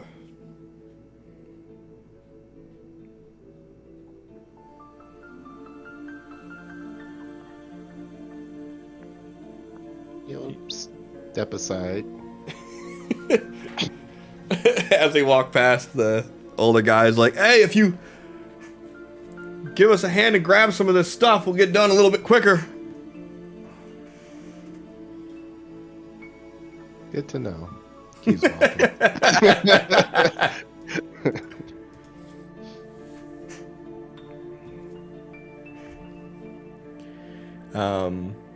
Yeah, so they do a few more trips and then they're done as well. And around the time you guys are finishing up, JD comes out. And he's like, alright, everybody, I think that's a wrap. We made some good progress today. I got everybody's money here. Go ahead and ring the bell. Let's bring everybody in here. Kind of go over what we have going on right now. And the guy that you guys have been working with nods, and he goes inside the office, and you guys hear on the speakers this ringing of a bell that kind of just drones on. And after about 20 seconds or so, people start coming out of the main building and from around the corners. And you see that there's a small workforce here of about 35 or so people. And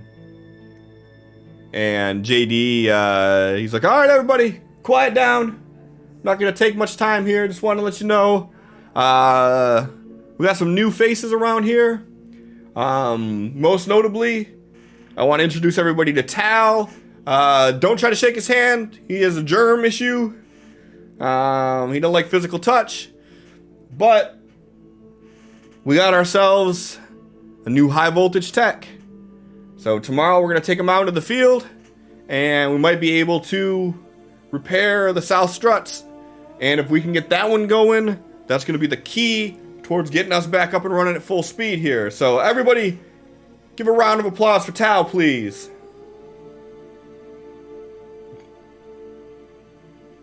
He kind of gets in a combat stance for a second. They eases, relaxes a bit. He's like, all right, everybody, good work today. Come by, I'll give you your pay, and we'll call it a night. And people start getting into a line, and he starts shilling out the daily pay. So for the three of you, if you have less than a D4, bump yours up to a D4. If you already have a D4, go ahead and add 1 to savings.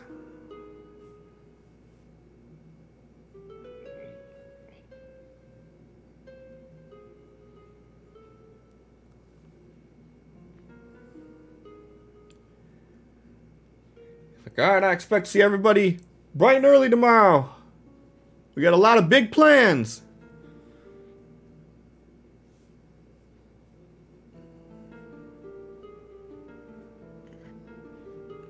Kind of walks past. He's like, Tal, good job today. Indeed. He goes to regroup. Yep. And at this point, everybody's, taking off their garb and heading out.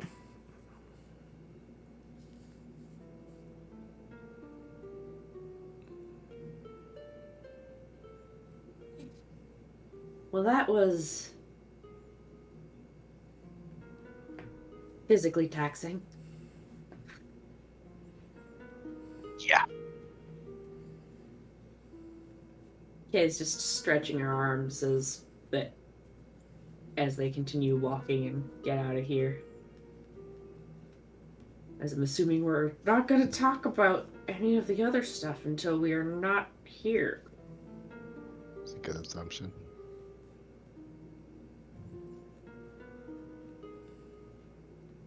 You guys have Mind Link. You could just talk to one another without anybody ever hearing you. Yeah. But yeah, if nothing else, then you follow the droves of people back in through the main doors, through the hallway, out back through the front. I mean, I suppose I could link all 4 of them. Why not? It's up to you.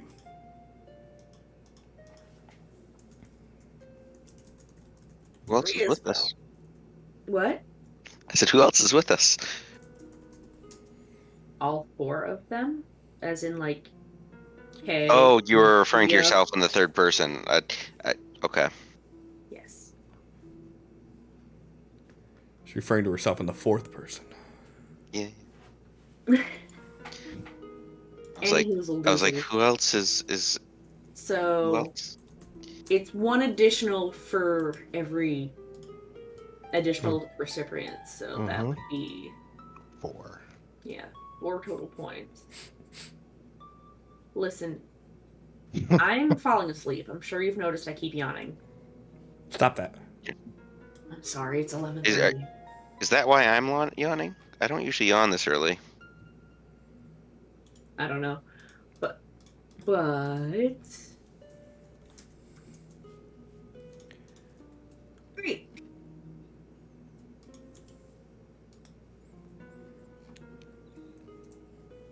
Everybody's just gonna hear in their heads. Alright.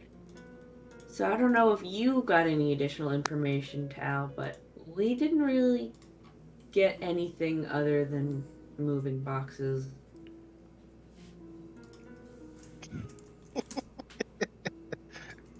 Hi, Megan. Mad.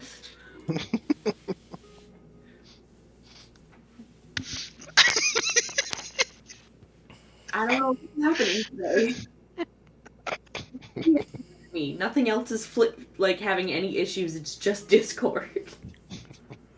Go home, Discord. You're drunk. Pretty much. I've learned that the people here generally have the same disposition that the people of First Light do, where they don't seem, at least on the surface, like they have any sort of animosity towards the other. Okay, so you can do conference calls too? Got it. Yes, I can link us all up, and Tal can do it too. See. Nice strategic asset. Yeah. And I think to the uninitiated, the thing that would be interesting about this too is that it happens at the speed of thought. Mm-hmm. So like the conversation happens much quicker in your mind than it actually would out loud.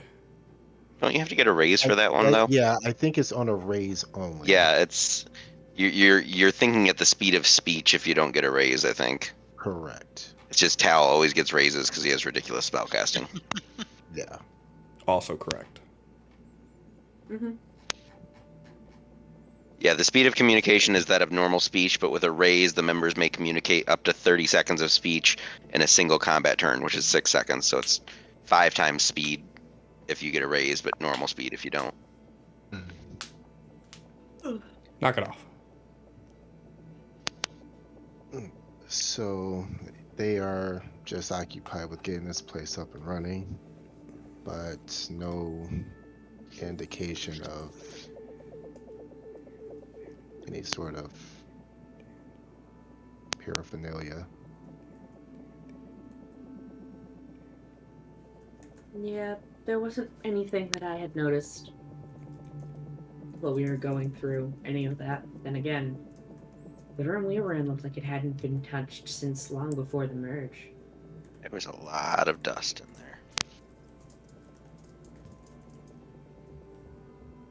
I mean, I'm not a dust expert. I can't say whether that was more than 18 months of dust, but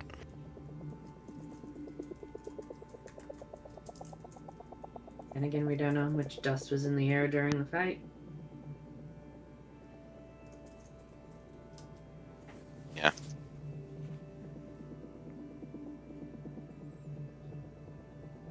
In theory, that supply is more so the issue. So I don't have any evidence to go off on, but I would think they used what little supply they initially had to stop the fighting, and then are holding off any sort of information that would lead anyone to believe, whether they have a lot or a little to spread around, or they can make more of it if they're all out.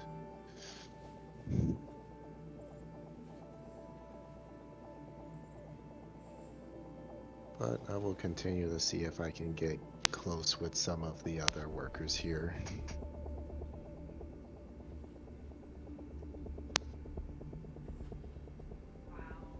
I think Assume for it'd be forming a that for all strong of us. bond. Yes, I think a bond is already forming. We've already fist bumped.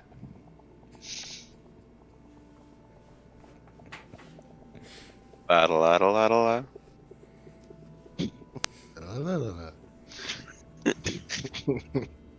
So like that's just Geo no filter. He literally Yeah. thinks Eh. thinks the Big Hero 6 sound. Kay will just literally just shake her head for a moment when he does it. Like, What year did that come out? Big Hero 6? A while ago. 2012-ish, maybe? That's just a shot in the dark, but it's old enough to where... 2014. Okay. That'd have been just out. Just Yeah, it's still new in theaters.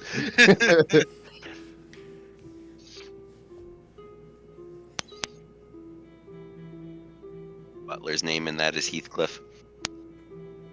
Sure is.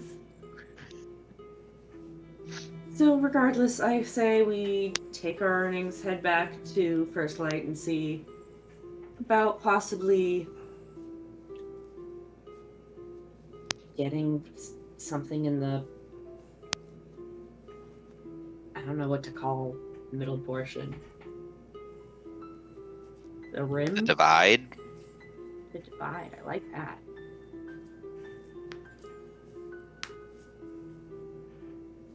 Yeah, I mean, we're paid up for the night, but it'd be nice to, talk to them today since they probably expect us here early tomorrow.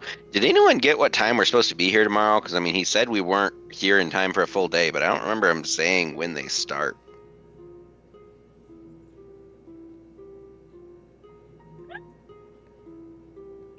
Did they say when they started? No one Or asked. is there still any remnants of people walking by us since, I know they were dispersing, but we've been walking kind of in the group. Is there anyone nearby that is walking away with us? Yeah, sure. All right, I'm just like, hey, you work at the power plant with us, right? JD didn't tell us when we're actually supposed to get there in the morning. He just said that we weren't in time for a full day. When do we start? When's like clock in or whatever? Typically, you want to get here right around sunrise. I see.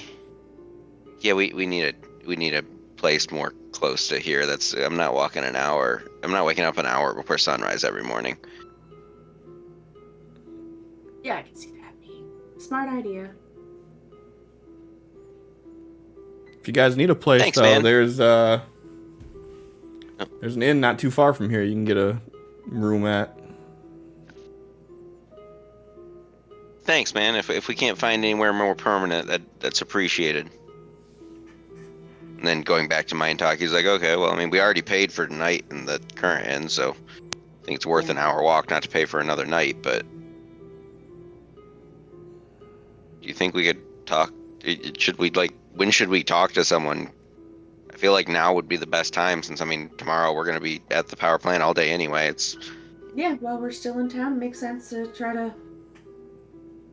use our resources while the sun's still up and people are still moving and figure out... Excuse me. Getting a place. Kay's so tired. Fucking Kay's exhausted. Goddamn Geo and Crow knocking on the door. She's still fucking asleep. Now she's got to do manual labor all day. She's sitting there thinking about those sweet, sweet eggs that are waiting for her when she gets back to her room. Waiting for her. Can't she just reach into her hoodie? Yeah. Those eggs should be nice and potent by the time you get back. Maybe, maybe not. We'll find out. Gee, was just thinking about that shower he didn't get this morning. Missed his shower, then had to roll around in the dust all day.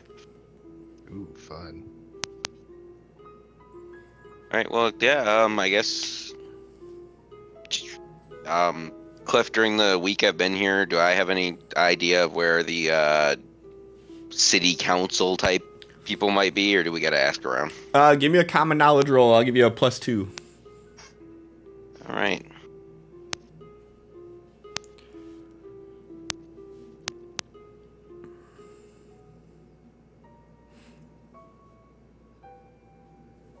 There's common knowledge. You know that the governor's office for New Eden handles most of that stuff, which would be on the far west side of the town. And you would know for First Light that the area where like the chief is and his council is on the far east side of First Light. Makes sense if they're at war with each other at one point, putting their governing bodies on the opposite of town from where the towns meet. All right. Well, I mean, the governing council building, like the mayoral building, is at the west side of town here. I mean, or we could go talk to the aberrants on the east side, but that could be an hour walk every morning. So I feel like we'd probably want to talk to the people at New Haven.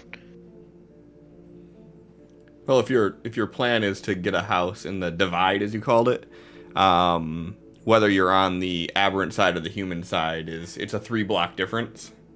So fair. There's not much Right. of a variance there, unless you're trying to buy a house proper somewhere. Then that would be different. Okay, then in that case, yeah, I'll amend that. I'm like, well, probably best to start with New Haven since we're already here and see about what the procedure is, and then maybe talk to the First Light chieftains after that, and go with the best price.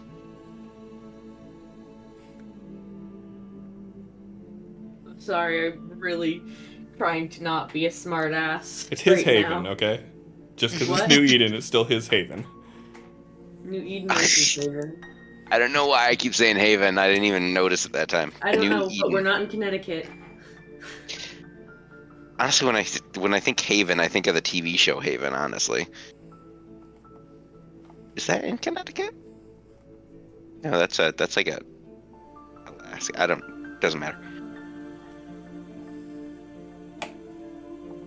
So yeah, New Eden. So we need to talk to the governing. So I think we should just head over there and talk to the New Eden governing council Yep, makes sense. first. All right, he leads the way over that way then. All right. So you guys head out of the power plant area. You walk back down that trail past the apple orchard, back to the main roadway, and then follow that west until you get to the large building that's like the offices of the governor. All right, head up and knock.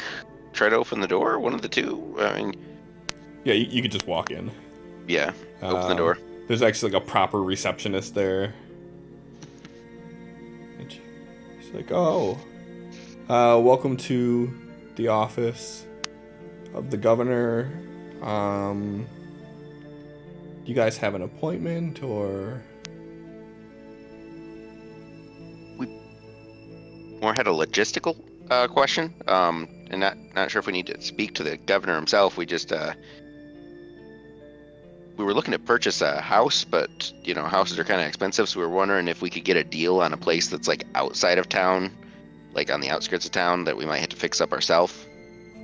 And we were wondering who we should talk to about that, and what type of pricing we'd be looking at. Yeah, we can figure something out. Are you looking for more like a rehabilitation grant type thing, fix up some of the homes that are damaged, or are you looking for one that's more move-in ready? It doesn't have to be perfect. We're more Yeah. than capable of fixing things ourselves. We understand what happened here previously, and we've walked the distance between the two cities. Yeah. If you've been between, then you'll know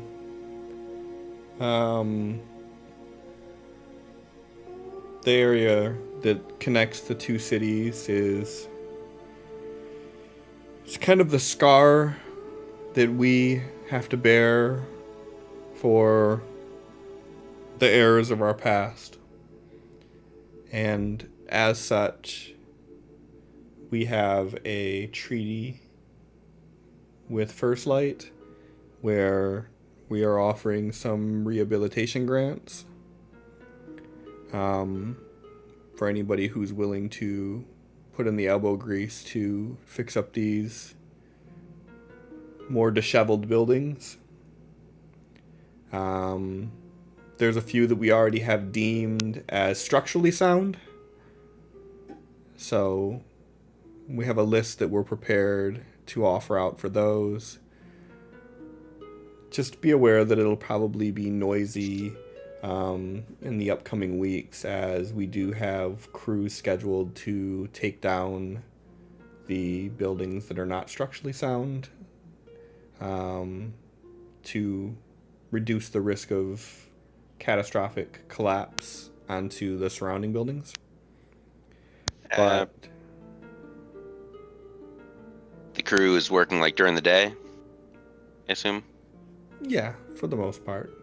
Yeah, I mean, we're gonna be at the power plant all day working anyway, so that shouldn't bother us too much. Excellent. Okay. It's good to see that we have some people that are helping keep the city organized. Power plant is probably one of our most important buildings here. Dare I say more important than this office even. So, yeah, if you're looking for that, then I can get you a list of properties, and you can check out which one you like the most, and the cost of all of them is listed right on there. Wonderful. Thank you so much for your help. You're welcome. And she walked back behind the desk, and she kind of thumbs through some papers, and she has this paper that she pulled out, and there's like a grid that shows all the homes and what their prices are, and that shows both the listings for New Eden and the listings for First Light, and the paperwork at the top says rehabilitation permit grant, and then there's some legal talk at the bottom. What is the range of prices that are being listed there? The prices of the homes go from 170 till all the way up to 75,000 till. Holy. All right, so I think we can obviously say that some of these are out of budget. But by week's end, we should be able to afford one of these. And if you have time to check out any of the properties, any of the ones that have the wooden stakes out front with the purple flags are part of the rehabilitation program. So they're all fairly easy to identify. And if you need any assistance, stop back by here. We have surveyors that we can send along with you if we need to.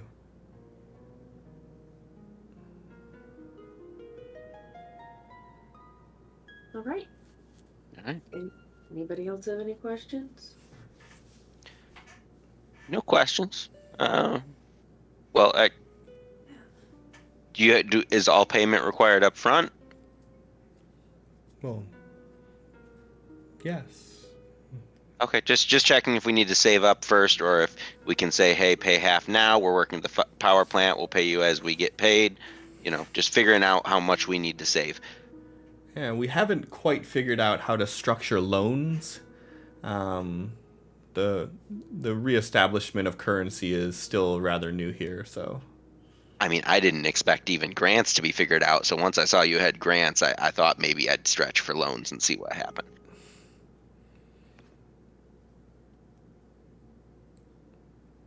Yeah, no questions then. I'm just going to look at the list for a bit.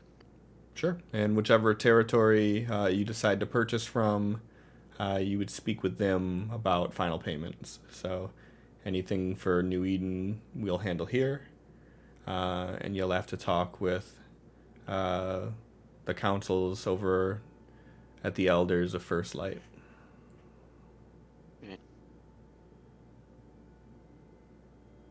Well, I don't know about you, but I'd like, at least 4 bedrooms and 2 baths. I'm assuming that in MindLink, or are you just like leaning over and talking to people? I don't know. That was just leaning over and talking. I mean, that's not something Okay. that needs to be Yeah, private. no. I was just trying to figure out what was happening. I actually almost went up to do MindLink, then I'm like, no, Gio wouldn't do MindLink for something that simple. That can be said out loud.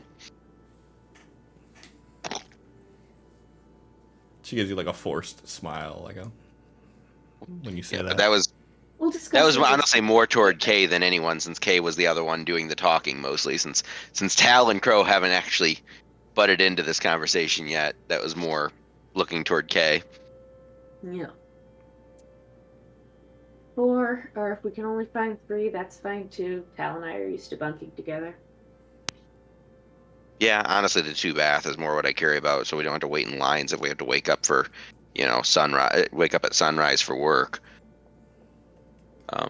Something tells me getting plumbing working in these is going to be the more difficult task. That's fair. Looking at the list, does it list what needs to be fixed with each house, or It does not. Have that detailed? Okay. It's like, so we can check the houses out ourselves. Are they like unlocked, or do we need a surveyor to look at the insides? Some of them you'll have no problem looking inside of. I see. Others, more towards the bottom of the list, you would need a surveyor's accompaniment. Excellent. Okay. Thank you. Is there anything else you guys wanted to ask?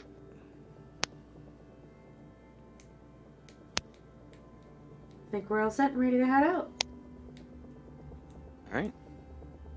He gives the paper back and heads out, I guess. Mm-hmm. Well, I guess we don't need to go to First Lights. This one is in mine. Like, I guess we don't need to go to the First Light Chieftain then. We got the whole list there. Yep, and I guess it's easy enough to just look for the purple flags. Figure it out from there.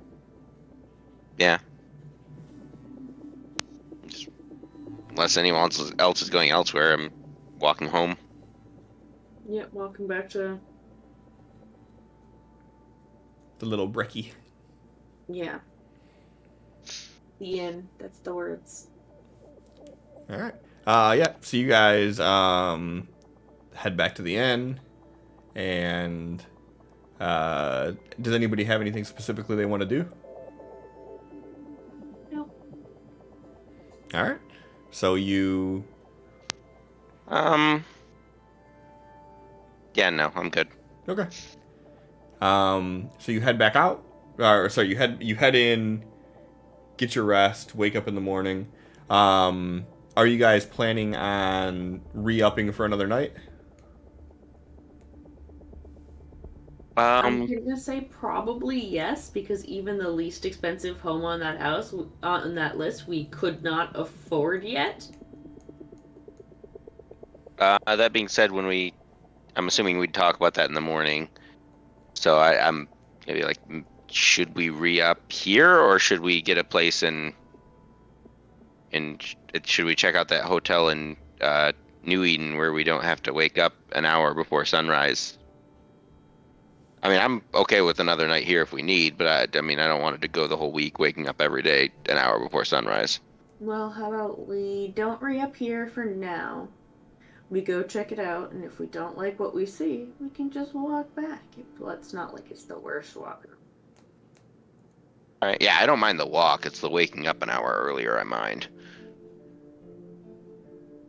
I don't understand why it's an hour to walk. A little over 3 blocks. Well, The it's not. destruction in between is 3 blocks. Yeah, like the literal destruction is 3 blocks. So anywhere you are, it's an addition to that. Yeah, like- but the way you had described it, I thought before, you were saying like from the inn we've been staying at is like a 20-minute walk total to get to the other side. Yeah, to get to New Eden. Yeah, But then you the gotta power. walk through the city to get to the power plant. I mean, it's not an hour. It's probably 40 minutes total. But just about. Okay, never mind. Waking Well, up Gio- and getting I ready. can't Gio's the do type of time guy that would- management in real life. You want me to try to figure out fictional time management? I mean, Gio's the type of guy that if it's gonna take 40 minutes, he's gonna call it an hour because he's the type of guy that'll be like, well, if I need to be there in 30 minutes, I need to leave in an hour, but I need to do this first, so I need 30 minutes for that, which means I really need an hour for that, and I need. Yep. Understandable. Yeah, we'll look into things that side tomorrow, I guess. all right, so then you guys go to sleep. You wake up in the morning. You head out back to the power plant, and as soon as you get there, JD intercepts Tal, and he's like, "All right, today's the big day. We're gonna get you geared up. We're gonna get you to the high voltage line. We're gonna take you to the south terminal first. Chances are you're only gonna be able to get one done today, but you surprised me yesterday. If you surprise me again, maybe we'll get to more." And he just pulls you aside immediately, and the 3 of you get pulled into the back. You get geared up, and the foreman guy that was there, he was like, "All right, we're gonna be moving things out of storeroom 1, and we're gonna be bringing them into facility." And as he walks you guys past the warehouse that you were working in yesterday to the storehouse where you were actually storing everything. And you guys notice as you're walking past that the warehouse that you were working in is completely spotless. No dust. All of the things that were still left inside when you quit yesterday have been moved out. And that's where we're going to end it at for the night.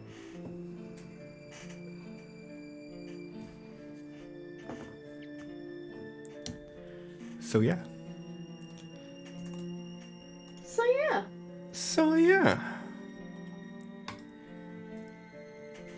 So yeah. So with that,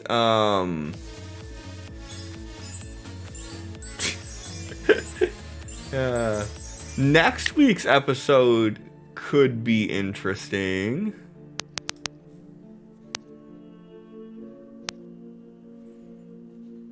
Isn't Megan gonna be here?